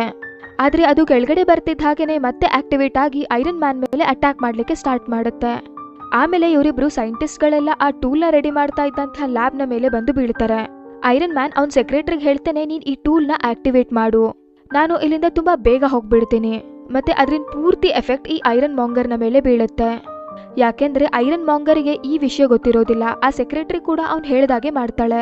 ಆ ಟೂಲ್ ಆಕ್ಟಿವೇಟ್ ಆಗ್ತಿದ್ದ ಹಾಗೇನೆ ಅದರಿಂದ ಸಿಕ್ಕಾಪಟ್ಟೆ ರೇಸ್ಗಳು ಬರುತ್ತೆ. ಇದರಿಂದ ಐರನ್ ಮಾಂಗರ್ಗೆ ಸಿಕ್ಕಾಪಟ್ಟೆ ಎಫೆಕ್ಟ್ ಆಗುತ್ತೆ. ಮತ್ತೆ ಅಷ್ಟೊಂದು ರೇಸ್ಗಳ ಕಡೆಯಿಂದಾಗಿ ಐರನ್ ಮಾಂಗರ್ ಅಲ್ಲೇ ಸತ್ತು ಹೋಗ್ಬಿಡತ್ತೆ. ಮತ್ ನೆಕ್ಸ್ಟ್ ಡೇ ನಾವು ನೋಡ್ತೀವಿ ಟೋನಿ ಒಂದು ಪ್ರೆಸ್ ಕಾನ್ಫರೆನ್ಸ್ಗೆ ರೆಡಿ ಆಗ್ತಾ ಇರ್ತಾನೆ. ಅಲ್ಲಿ ಎಲ್ಲಾ ಜನಗಳು ಕೂಡ ಕೇಳ್ತಾ ಇರ್ತಾರೆ, ನೀವೇನ ಐರನ್ ಮ್ಯಾನ್ ಅಂತ. ಆಗ ಅಲ್ಲಿಗೆ ಒಬ್ಬ ವ್ಯಕ್ತಿ ಬರ್ತಾನೆ. ಅವ್ನು ಹೇಳ್ತಾನೆ, ನೀವು ಹೀಗೆಲ್ಲ ಹೇಳೋ ಹಾಗಿಲ್ಲ, ಮತ್ತೆ ನೀವು ಅಲ್ಲಿ ನಿಮ್ ಬಾಡಿ ಗಾರ್ಡ್ ಇದ್ದ ಅವರಿಬ್ಬರ ಪರ್ಸನಲ್ ರೀಸನ್ಸ್ಗಳ ಕಡೆಯಿಂದಾಗಿ ಅಲ್ಲಿ ಫೈಟ್ ಆಯ್ತು, ಮತ್ತೆ ನಿಮ್ ತಂದೆಯ ಫ್ರೆಂಡ್ನ ಡೆತ್ ಕೂಡ ನ್ಯಾಚುರಲ್ ಅಂತ ಹೇಳಬೇಕು ಅಂತ ಹೇಳ್ತಾನೆ. ಆದ್ರೆ ಟೋನಿ ಆ ಸ್ಕ್ರಿಪ್ಟ್ನ ತಗೊಂಡು ಪ್ರೆಸ್ ಕಾನ್ಫರೆನ್ಸ್ಗೆ ಹೋಗ್ತಾನೆ. ಆಗ ಟೋನಿಯ ಫ್ರೆಂಡ್ ಅವನಿಗೆ ಕಿವಿನಲ್ಲಿ ಹೇಳ್ತಾನೆ, ನೀವು ನಿಜಾನೇ ಹೇಳಿ. ಆಮೇಲೆ ಟೋನಿ ಎಲ್ಲರ ಮುಂದೆ ನಾನೇ ಐರನ್ ಮ್ಯಾನ್ ಅಂತ ಹೇಳ್ತಾನೆ. ಅಂದ್ರೆ ಈಗ ಎಲ್ಲರಿಗೂ ಗೊತ್ತಾಗಿದೆ ಐರನ್ ಮ್ಯಾನ್ ಬೇರೆ ಯಾರೂ ಅಲ್ಲ, ಟೋನಿನೇ. ಇಲ್ಲಿಗೆ ಈ ಮೂವಿ ಅಂದ್ರೆ ಐರನ್ ಮ್ಯಾನ್ ಪಾರ್ಟ್ 1 ಮುಗಿಯುತ್ತೆ. Iron Man part 2 movie part 1ನ ಎಂಡಿಂಗ್ ಸೀನಿಂದ ಸ್ಟಾರ್ಟ್ ಆಗುತ್ತೆ. ಇಲ್ಲಿ ಟೋನಿ ಎಲ್ಲರ ಮುಂದೆನೂ ಒಪ್ಕೊಳ್ತಾ ಇದ್ದಾನೆ ನಾನೇ ಐರನ್ ಮ್ಯಾನ್ ಅಂತ. ಮತ್ತು ಈ ನ್ಯೂಸ್ ಎಲ್ಲ ಕಡೆನೂ ಟೆಲಿಕಾಸ್ಟ್ ಆಗ್ತಾ ಇರುತ್ತೆ. ಈ ನ್ಯೂಸನ್ನ ಟಿವಿನಲ್ಲಿ ಒಬ್ಬ ವ್ಯಕ್ತಿ ಕೂಡ ನೋಡ್ತಾ ಇರ್ತಾನೆ. ಅವನ ಹೆಸರು ಇವ್ಯಾನ್. ಈ ನ್ಯೂಸ್ ನೋಡ್ತಿದ್ದ ಹಾಗೇನೆ ಇವ್ಯಾನ್ನ ತಂದೆ ಸತ್ತು ಹೋಗ್ಬಿಡ್ತಾರೆ. ಆಗ ಇವ್ಯಾನ್ ಹೇಳ್ತಾನೆ, ನಾನು ಐರನ್ ಮ್ಯಾನನ್ನ ಬಿಡೋದಿಲ್ಲ, ಇದ್ರ ರಿವೆಂಜ್ ತಗೊಳ್ತೀನಿ. ಹಾಗಾಗಿ ಅವನು ಐರನ್ ಮ್ಯಾನ್ ಜೊತೆ ಫೈಟ್ ಮಾಡೋದಕ್ಕೆ ಅಂತ ಒಂದು ಸೂಟನ್ನ ರೆಡಿ ಮಾಡ್ತಾ ಇರ್ತಾನೆ. ತುಂಬಾ ದಿನಗಳ ನಂತರ ಆ ಸೂಟ್ ರೆಡಿ ಆಗುತ್ತೆ. ಮತ್ತು ಅದಕ್ಕೆ ಅವನು ವೆಬ್ ಫ್ಲಾಶ್ ಅಂತ ಹೆಸರಿಡ್ತಾನೆ. ಈ ಸೂಟ್ನ ಸ್ಪೆಷಾಲಿಟಿ ಏನಪ್ಪಾ ಅಂತಂದ್ರೆ ಇದು ಯಾವ ಮೆಟಲ್ನ ಬೇಕಾದರೂ ಕಟ್ ಮಾಡಬಹುದಿತ್ತು. ಹೀಗೆ 6 ತಿಂಗಳುಗಳು ಕಳೆಯುತ್ತೆ. ಟೋನಿ ಅವನ ಸೂಟ್ನ ಹಾಕ್ಕೊಂಡು ಜನರ ಮುಂದೆ ಸ್ಪೀಚ್ ಮಾಡ್ತಾ ಇರ್ತಾನೆ. ಅವನು ಹೇಳ್ತಾನೆ, ನನ್ನ ತಂದೆಯ ಕನಸು ಒಂದು ಹೈಟೆಕ್ ಸಿಟಿ ಮಾಡಬೇಕು ಅಂತ ಇತ್ತು. ಅದರಲ್ಲಿ ಅಡ್ವಾನ್ಸ್ಡ್ ಟೆಕ್ನಾಲಜಿ ಇರಬೇಕು, ದೊಡ್ಡ ದೊಡ್ಡ ಬಿಲ್ಡಿಂಗ್ಸ್ ಇರಬೇಕು. ಅವರಂತೂ ಈ ಕನಸನ್ನು ಪೂರ್ತಿ ಮಾಡಿಲ್ಲ, ಆದರೆ ನಾನು ಈ ಕನಸನ್ನು ಪೂರ್ತಿ ಮಾಡ್ತೀನಿ. ಅವನ ಡ್ರೆಸ್ಸನ್ನು ಎಲ್ಲರಿಗೂ ತೋರಿಸ್ತಾ ಹೇಳ್ತಾನೆ, ಈ ಸೂಟ್ ನನಗೆ ಹೆಲ್ಪ್ ಮಾಡುತ್ತೆ. ಟೋನಿ ಅಲ್ಲಿಂದ ಹೊರಡ್ತಾ ಇರಬೇಕಾದ್ರೆ ಅಲ್ಲಿಗೆ ಸ್ವಲ್ಪ ಜನಗಳು ಬರ್ತಾರೆ. ಅವ್ರು ಹೇಳ್ತಾರೆ, ನಾಳೆ ನೀವು ಬೆಳಗ್ಗೆ ಕೋರ್ಟಿಗೆ ಬರಬೇಕಾಗುತ್ತೆ. ಅಲ್ಲಿ ಸ್ವಲ್ಪ ಜನ ನಿಮಗೆ ಕ್ವಶನ್ಸ್ ಕೇಳಬೇಕು ಅಂತ ಇದ್ದಾರೆ ನಿಮ್ಮ ಸೂಟ್ನ ಬಗ್ಗೆ. ಟೋನಿ ಬೆಳಗ್ಗೆ ಕೋರ್ಟಿಗೆ ಹೋದಾಗ ನೋಡ್ತಾನೆ, ಅಲ್ಲಿ ಮಿಲಿಟರಿ ಅವರು ಕೂಡ ಇರ್ತಾರೆ. ಕೋರ್ಟ್ನ ಅಡ್ಮಿನಿಸ್ಟ್ರೇಟರ್ ಟೋನಿಗೆ ಹೇಳ್ತಾರೆ, ನಿನ್ನ ಸೂಟ್ ಅಂತೂ ತುಂಬಾನೇ ಚೆನ್ನಾಗಿದೆ, ಆದರೆ ಇಷ್ಟೊಂದು ಪವರ್ಫುಲ್ ಮತ್ತೆ ಡೇಂಜರಸ್ ವಸ್ತು ನಿನ್ನತ್ರ ಇರೋದು ಸೇಫ್ ಅಲ್ಲ. ಇದನ್ನ ಮಿಲಿಟರಿ ಅವರಿಗೆ ಕೊಡು, ಅವರು ಇದರಿಂದ ಅವ್ರ ಸೋಲ್ಜರ್ಸ್ನ ತುಂಬಾ ಚೆನ್ನಾಗಿ ಟ್ರೈನಿಂಗ್ ಮಾಡ್ತಾರೆ. ಅದಕ್ಕೆ ಟೋನಿ ಹೇಳ್ತಾನೆ, ಈ ಸೂಟನ್ನ ನಾನು ಕಷ್ಟಪಟ್ಟು ಮಾಡಿರೋದು, ಇದರಲ್ಲಿ ನಾನು ಸಿಕ್ಕಾಪಟ್ಟೆ ಎಕ್ಸ್ಪೆರಿಮೆಂಟ್ಸ್ ಮಾಡಿದ್ದೀನಿ, ಮತ್ತಿದನ್ನ ಹ್ಯಾಂಡಲ್ ಮಾಡಲಿಕ್ಕೆ ಬೇರೆ ಯಾರ ಕೈನಲ್ಲೂ ಆಗೋದಿಲ್ಲ. ಇದು ನನ್ನ ಸೂಟ್ ಮತ್ತೆ ನಾನೇ ಐರನ್ ಮ್ಯಾನ್, ನನ್ನ ಬದಲಾಗಿ ಬೇರೆ ಯಾರು ಐರನ್ ಮ್ಯಾನ್ ಆಗ್ಲಿಕ್ಕೆ ಸಾಧ್ಯನೇ ಇಲ್ಲ ಅಂತ ಹೇಳ್ತಾನೆ. ಇಲ್ಲಿ ಟೋನಿಯ ಆ ಹಳೆ ಫ್ರೆಂಡ್ ಕೂಡ ಇದ್ದಾನೆ, ಆದ್ರೆ ಈ ಪಾರ್ಟ್ನಲ್ಲಿ ಟೋನಿಯ ಫ್ರೆಂಡ್ನ ಕ್ಯಾರೆಕ್ಟರನ್ನ ಬೇರೆ ಯಾರಿಗೋ ಕೊಟ್ಟಿದ್ದಾರೆ. ಮತ್ ಅವನು ಹೇಳ್ತಾನೆ, ಇದು ತುಂಬಾ ಡೇಂಜರಸ್ ಸೂಟ್ ಅಂತ ಒಪ್ಕೊಳ್ಳೇಬೇಕು, ಹಾಗಾಗಿ ಇದು ಆರ್ಮಿಯವ್ರ ಹತ್ರನೇ ಇರಬೇಕು. ಆಗ್ಲೂ ಕೂಡ ಟೋನಿ ಇಲ್ಲ ಅಂತಾನೆ ಹೇಳ್ತಾನೆ. ಆಮೇಲೆ ಅಲ್ಲಿಗೆ ಒಬ್ಬ ವೆಪನ್ ಎಕ್ಸ್ಪರ್ಟ್ ಬರ್ತಾನೆ, ಅವನು ಕೂಡ ಸೇಮ್ ಮಾತನ್ನ ಹೇಳ್ತಾನೆ. ಆಗ ಟೋನಿ ಹೇಳ್ತಾನೆ, ನಾನು ನಿಮ್ ಯಾರ ಮಾತನ್ನು ಕೇಳೋದಿಲ್ಲ, ನನಗೆ ಗೊತ್ತು ಹೀಗೆಲ್ಲ ಮಾಡ್ಲಿಕ್ಕೆ ನಿಮಗೆ ಯಾರು ಹೇಳ್ತಾ ಇದ್ದಾರೆ. ಇನ್ಫ್ಯಾಕ್ಟ್ ಅವನು ಕೂಡ ಅನ್ಕೊಳ್ತಿದ್ದಾನೆ ನನ್ನ ಸೂಟನ್ನ ನೀವು ತಗೊಳ್ಬೇಕು ಅಂತ, ಯಾಕೆಂದ್ರೆ ಈ ತರ ಸೂಟ್ ಅವನ ಕೈಲಿ ಮಾಡ್ಲಿಕ್ಕೆ ಆಗ್ತಾ ಇಲ್ಲ. ನನ್ನ ಸೂಟನ್ನ ಕಾಪಿ ಮಾಡ್ಕೊಂಡು ತುಂಬಾ ಸೂಟ್ಗಳನ್ನ ರೆಡಿ ಮಾಡಿರಬಹುದು, ಆದ್ರೆ ಇದ್ರ ಎಫಿಷಿಯನ್ಸಿ ಅದು ಕೊಡ್ತಾ ಇಲ್ಲ. ಮತ್ ನೀವೆಲ್ಲ ಯಾಕೆ ಅವನ ಮಾತಿಗೆ ಬೆಲೆ ಕೊಡ್ತಾ ಇದ್ದೀರಾ? ಇಷ್ಟ ಹೇಳಿ ಟೋನಿ ಅವರಿಗೆ ಕೆಲವು ಪ್ರೂಫ್ಗಳನ್ನ ತೋರಿಸ್ತಾನೆ. ಆ ವ್ಯಕ್ತಿ ನಿಜವಾಗ್ಲೂ ಹೇಗೆ ಅಂತ ತೋರಿಸ್ತಾ ಹೇಳ್ತಾನೆ, ಅಷ್ಟು ದೊಡ್ಡ ವೆಪನ್ ಮ್ಯಾನುಫ್ಯಾಕ್ಚರರ್ ನನ್ನ ಸೂಟನ್ನ ಕಂಟ್ರೋಲ್ ಮಾಡ್ಲಿಕ್ಕೆ ಆಗ್ತಾ ಇಲ್ಲ, ಅಂಥದ್ರಲ್ಲಿ ನೀವೆಲ್ಲ ಹೇಗೆ ನನ್ನ ಸೂಟನ್ನ ಕಂಟ್ರೋಲ್ ಮಾಡ್ತೀರಾ? ಇದನ್ನ ನಾನ್ ಮಾತ್ರ ಕಂಟ್ರೋಲ್ ಮಾಡ್ಲಿಕ್ಕೆ ಸಾಧ್ಯ, ಇದರಿಂದ ಯಾರಿಗೂ ಯಾವ ತರನೂ ಹಾನಿ ಆಗೋದಿಲ್ಲ. ಅಲ್ಲಿದ್ದಂಥ ಎಲ್ಲರೂ ಕೂಡ ಟೋನಿಯ ಈ ಮಾತುಗಳನ್ನ ಒಪ್ಕೊಳ್ತಾರೆ. ಆಮೇಲೆ ಟೋನಿ ಅಲ್ಲಿಂದ ಹೊರಡ್ತಾನೆ. ಮತ್ ಈ ಕಡೆ ಇವ್ಯಾನ್ ಅವನ ಸೂಟನ್ನ ಪೂರ್ತಿಯಾಗಿ ರೆಡಿ ಮಾಡಿದಾನೆ. ಈಗ ಅವನು ಐರನ್ ಮ್ಯಾನ್ ಜೊತೆ ಡೈರೆಕ್ಟ್ ಆಗಿ ಫೈಟ್ ಮಾಡಬೇಕು ಅಂತ ಅನ್ಕೊಳ್ತಿರ್ತಾನೆ. ಮತ್ ಈ ಕಡೆ ಟೋನಿ ಕೂಡ ಅವನ ಸೂಟನ್ನ ಚೆಕ್ ಮಾಡ್ತಾ ಇರ್ತಾನೆ. ಅವನ ಸೂಟ್ನಲ್ಲಿ ಒಂದು ಕೆಮಿಕಲ್ ಎಲಿಮೆಂಟ್ ಇರುತ್ತೆ, ಅದು ತುಂಬಾನೇ ಯೂಸ್ಫುಲ್ ಆಗಿರುತ್ತೆ, ಜೊತೆಗೆ ಅದು ತುಂಬಾ ಡೇಂಜರಸ್ ಕೂಡ ಆಗಿರುತ್ತೆ. ಇದರಿಂದ ಟೋನಿಯ ಬಾಡಿನಲ್ಲಿ ಪಾಯ್ಸನ್ ಸ್ಪ್ರೆಡ್ ಆಗ್ತಾ ಇರುತ್ತೆ. ನನಗೇನಾದ್ರೂ ಆಯ್ತು ಅಂದ್ರೆ ಈ ಕಂಪನಿಯ ಕತೆ ಏನು ಅಂತ ಯೋಚನೆ ಮಾಡ್ತಾ ಇರ್ತಾನೆ. ಆಗ ಅವನ್ ತನ್ನ ಸೆಕ್ರೆಟರಿನ ಕರೀತಾನೆ. ಅವನು ಹೇಳ್ತಾನೆ, ನಾನು ನಿನ್ನ ಈ ಕಂಪನಿಯ ಸಿಇಒ ಆಗಿ ಮಾಡ್ತಾ ಇದ್ದೀನಿ. ಈ ಕಂಪನಿ ಈಗ ನಿನ್ ಕೆಳಗಡೆ ಇರುತ್ತೆ, ನೀನ್ ಯಾರಿಗ್ ಬೇಕಾದ್ರೂ ಹೈಯರ್ ಮಾಡಬಹುದು. ಟೋನಿಯ ಸೆಕ್ರೆಟರಿ ಅಂದ್ರೆ ಈ ಕಂಪನಿಯ ಸಿಇಒ ಒಂದು ಹುಡುಗಿನ ಇಂಟರ್ವ್ಯೂಗೆ ಕರೀತಾಳೆ. ಆದ್ರೆ ಆ ಹುಡುಗಿ ಒಂದ್ ಕಂಪನಿಯ ಏಜೆಂಟ್ ಆಗಿರ್ತಾಳೆ, ಸ್ಪೈ ಆಗಿರ್ತಾಳೆ. ಆಮೇಲೆ ನಾವು ಟೋನಿನ ಒಂದ್ ಕಾರ್ ರೇಸ್ ನಲ್ಲಿ ನೋಡ್ತೀವಿ, ಅವನು ಕೂಡ ಪಾರ್ಟಿಸಿಪೇಟ್ ಮಾಡ್ತಿರ್ತಾನೆ. ಆಗ ಅಲ್ಲಿಗೆ ಇವ್ಯಾನ್ ಅಂದ್ರೆ ವಿಪ್ ಫ್ಲಾಶ್ ಬರ್ತಾನೆ. ಅವನು ಟೋನಿ ಮೇಲೆ ಅಟ್ಯಾಕ್ ಮಾಡ್ತಾನೆ. ಇದರಿಂದ ಟೋನಿಯ ಕಾರು 2 ಭಾಗ ಆಗ್ಬಿಡತ್ತೆ. ಈ ನ್ಯೂಸ್ನ ಟೋನಿಯ ಅಸಿಸ್ಟೆಂಟ್ ಟಿವಿನಲ್ಲಿ ನೋಡ್ತಾ ಇರ್ತಾಳೆ. ಅವಳು ಬಾಡಿ ಗಾರ್ಡ್ಸಿಗೆ ಹೇಳ್ತಾಳೆ, ನಾವು ಟೋನಿಗೆ ಹೆಲ್ಪ್ ಮಾಡ್ಲಿಕ್ಕೆ ಬೇಗ ಹೋಗ್ಬೇಕು. ಆಮೇಲೆ ಅವರಿಬ್ರು ಹೋಗಿ ಟೋನಿಗೆ ಒಂದು ಬ್ರೀಫ್ ಕೇಸ್ ಕೊಡ್ತಾರೆ. ಅದರಲ್ಲಿ ಟೋನಿಯ ಐರನ್ ಮ್ಯಾನ್ ಸೂಟ್ ಇರುತ್ತೆ. ಆಗ ಟೋನಿ ಆ ಸೂಟ್ನ ಹಾಕೊಳ್ತಾನೆ. ಆಮೇಲೆ ಐರನ್ ಮ್ಯಾನ್ ಮತ್ತೆ ವಿಪ್ ಫ್ಲಾಶ್ನ ಮಧ್ಯೆ ದೊಡ್ಡ ಫೈಟ್ ಸ್ಟಾರ್ಟ್ ಆಗುತ್ತೆ. ಐರನ್ ಮ್ಯಾನ್ ಮಾಡ್ತಿದ್ದಂಥ ಎಲ್ಲಾ ಅಟ್ಯಾಕ್ಸ್ ಗಳನ್ನು ವಿಪ್ ಫ್ಲಾಶ್ ತುಂಬಾನೇ ಚೆನ್ನಾಗಿ ತಡೀತಾ ಇದ್ದ. ಈ ತರ ತುಂಬಾ ಹೊತ್ತು ನಡೆಯುತ್ತೆ. ಕೊನೆಗೆ ಐರನ್ ಮ್ಯಾನ್ ತನ್ನ ಫುಲ್ ಪವರ್ ಇಂದ ವಿಪ್ ಫ್ಲಾಶ್ ಮೇಲೆ ಅಟ್ಯಾಕ್ ಮಾಡ್ತಾನೆ. ಇದರಿಂದ ವಿಪ್ ಫ್ಲಾಶ್ ಸೋತ್ ಹೋಗ್ಬಿಡ್ತಾನೆ. ಆಮೇಲೆ ವಿಪ್ ಫ್ಲಾಶ್ ನ ಅರೆಸ್ಟ್ ಕೂಡ ಮಾಡ್ತಾರೆ. ಸ್ವಲ್ಪ ಹೊತ್ತಾದ್ಮೇಲೆ ಟೋನಿ ಪೊಲೀಸ್ ಸ್ಟೇಷನ್ಗೆ ಹೋಗ್ತಾನೆ. ಇವ್ಯಾನ್ ಹತ್ರ ಅವ್ನ್ ಯಾಕೆ ಅಟ್ಯಾಕ್ ಮಾಡ್ದ ಅಂತ ಕೇಳೋದಕ್ಕೋಸ್ಕರ. ಆದ್ರೆ ಅವನು ಸೈಲೆಂಟ್ ಆಗೇ ಇರ್ತಾನೆ. ಟೋನಿ ಹೇಳ್ತಾನೆ, ನಿನ್ ಟೆಕ್ನಾಲಜಿ ತುಂಬಾನೇ ಚೆನ್ನಾಗಿದೆ, ಇದನ್ನ ನೀನೇನಾದ್ರೂ ಆರ್ಮಿ ಅವರಿಗೆ ಮಾರಿದ್ರೆ ನಿನಗೆ ಒಳ್ಳೆ ಬೆಲೆ ಸಿಗ್ತಾ ಇತ್ತು ಅಂತ ಹೇಳಿ ಅಲ್ಲಿಂದ ಹೊರಟ್ಬಿಡ್ತಾನೆ. ಆಮೇಲೆ ನಾವು ನೋಡ್ತೀವಿ ಇವ್ಯಾನ್ ತರಾನೇ ಇರುವಂತ ಸೇಮ್ ಟು ಸೇಮ್ ಇನ್ನೊಬ್ಬ ವ್ಯಕ್ತಿ ಕೂಡ ಬರ್ತಾನೆ. ಅವನು ಇವ್ಯಾನ್ ತರಾನೇ ಯೂನಿಫಾರ್ಮ್ ಕೂಡ ಹಾಕಿರ್ತಾನೆ. ಅವನನ್ನ ಸಾಯಿಸಿ ಎಲ್ಲಾ ಜನರ ಮುಂದೆ ಇವ್ಯಾನ್ ಸತ್ ಹೋದ ಅಂತ ತೋರಿಸೋದು ಅವ್ರದ್ದು ಉದ್ದೇಶ ಆಗಿರುತ್ತೆ. ಆದ್ರೆ ಒಬ್ಬ ದೊಡ್ಡ ಗ್ಯಾಂಗ್ಸ್ಟರ್ ನಿಜವಾದ ಇವ್ಯಾನನ್ನ ಕಾಪಾಡಿರ್ತಾನೆ. ಆದ್ರೆ ಎಲ್ಲರೂ ಕೂಡ ಅನ್ಕೊಂಡಿರ್ತಾರೆ ಇವ್ಯಾನ್ ಸತ್ ಹೋದ ಅಂತ, ಯಾಕೆಂದ್ರೆ ಅವರು ಆ ಡ್ಯೂಪ್ಲಿಕೇಟ್ ಇವ್ಯಾನ್ ಇದ್ದಂಥ ಜಾಗದಲ್ಲಿ ಬ್ಲಾಸ್ಟ್ ಮಾಡಿಸಿರ್ತಾರೆ. ಆ ಗ್ಯಾಂಗ್ಸ್ಟರ್ ಒಂದ್ ಇಂಡಸ್ಟ್ರಿಯ ಓನರ್ ಆಗಿರ್ತಾನೆ, ಜೊತೆಗೆ ಇವನು ಟೋನಿಯ ಶತ್ರು ಕೂಡ ಆಗಿರ್ತಾನೆ. ಮತ್ ಅವನು ಕೂಡ ಐರನ್ ಮ್ಯಾನ್ ತರಾನೇ ತುಂಬಾ ಸೂಟ್ಗಳನ್ನ ಮಾಡಬೇಕು ಅಂತ ಅನ್ಕೊಂಡಿದ್ದ. ಇನ್ಫ್ಯಾಕ್ಟ್ ಅದರಿಂದ ಆರ್ಮಿ ಮಾಡಬೇಕು ಅಂತಾನೂ ಅನ್ಕೊಂಡಿದ್ದ. ಮತ್ ಅವನು ಇವ್ಯಾನ್ನ ಕೂಡ ಇದೇ ಉದ್ದೇಶಕ್ಕೆನೆ ಕಾಪಾಡಿರ್ತಾನೆ. ಮತ್ ಇನ್ನೊಂದ್ ಕಡೆ ಟೋನಿ ಸೂಟ್ನಲ್ಲಿದ್ದಂಥ ಆ ಕೆಮಿಕಲ್ ಎಲಿಮೆಂಟ್ ಅವನ್ನ ತುಂಬಾ ಎಫೆಕ್ಟ್ ಮಾಡ್ತಾ ಇರುತ್ತೆ. ಮತ್ ಅದು ಕಂಟಿನ್ಯೂಸ್ ಆಗಿ ಅವನ ಚೆಸ್ಟ್ ಅಲ್ಲಿ ಪಾಯ್ಸನ್ ನ ಸ್ಪ್ರೆಡ್ ಮಾಡ್ತಾ ಇತ್ತು. ಆದಷ್ಟು ಬೇಗ ಇದ್ರ ಬಗ್ಗೆ ಏನಾದ್ರೂ ಮಾಡಿಲ್ಲ ಅಂತಂದ್ರೆ ಅವನು ಇದರಿಂದ ಸಾಯ್ತೀನಿ ಅಂತ ಕೂಡ ಅನ್ನಿಸ್ತಾ ಇತ್ತು. ಇಷ್ಟೆಲ್ಲ ಇದ್ರೂ ಕೂಡ ಅವನೇನು ಯೋಚನೆ ಮಾಡದೆ ಟೋನಿ ಅವನ ಬರ್ತ್ಡೇ ಪಾರ್ಟಿನ ಸೆಲೆಬ್ರೇಟ್ ಮಾಡ್ತಾ ಇರ್ತಾನೆ. ಅದ್ರಲ್ಲಿ ಡ್ಯಾನ್ಸ್ ಮಾಡ್ತಾ ಇರ್ತಾನೆ. ಆಗ ಅಲ್ಲಿಗೆ ಟೋನಿಯ ಆ ಫ್ರೆಂಡ್ ಬರ್ತಾನೆ. ಅವ್ನು ಹೇಳ್ತಾನೆ ಮಿಲಿಟರಿಯಿಂದ ಆರ್ಡರ್ ಬಂದಿದೆ, ನಾಳೆ ನಿನ್ನ ಮತ್ತೆ ನಿನ್ನ ಸೂಟನ್ನ ಅವ್ರ ಮುಂದೆ ನಿಲ್ಲಿಸ್ಬೇಕು ಅಂತ. ಅವನು ಟೋನಿಯ ಬಿಹೇವಿಯರ್ ಇಂದ ತುಂಬಾನೇ ಬೇಜಾರಾಗಿರ್ತಾನೆ. ಅವ್ನು ಹೇಳ್ತಾನೆ ನೀನ್ ಸೂಟ್ನ ಹಾಕೊಂಡು ಪರ್ಫಾರ್ಮ್ ಮಾಡ್ತಾ ಇದೀಯಾ, ನಿನಗೆ ಗೊತ್ತಿದೆನಾ ಇದು ಎಷ್ಟು ಡೇಂಜರಸ್ ಅಂತ. ಆದ್ರೂ ಕೂಡ ಟೋನಿ ಅವನ ಮಾತನ್ನ ಲೆಕ್ಕಕ್ಕೆ ತಗೊಳ್ಳೋದಿಲ್ಲ. ಹಾಗಾಗಿ ಅವನು ಟೋನಿಯ ಆ ಹಳೆ ಸೂಟ್ನ ಹಾಕೊಂಡ್ ಬರ್ತಾನೆ. ಈಗ ಇವರಿಬ್ರು ಮಧ್ಯೆ ಭಾರಿ ಫೈಟ್ ಆಗುತ್ತೆ. ಇವರಿಬ್ರು ಕೂಡ ಐರನ್ ಸೂಟ್ನ ಹಾಕೊಂಡಿದ್ದಾರೆ.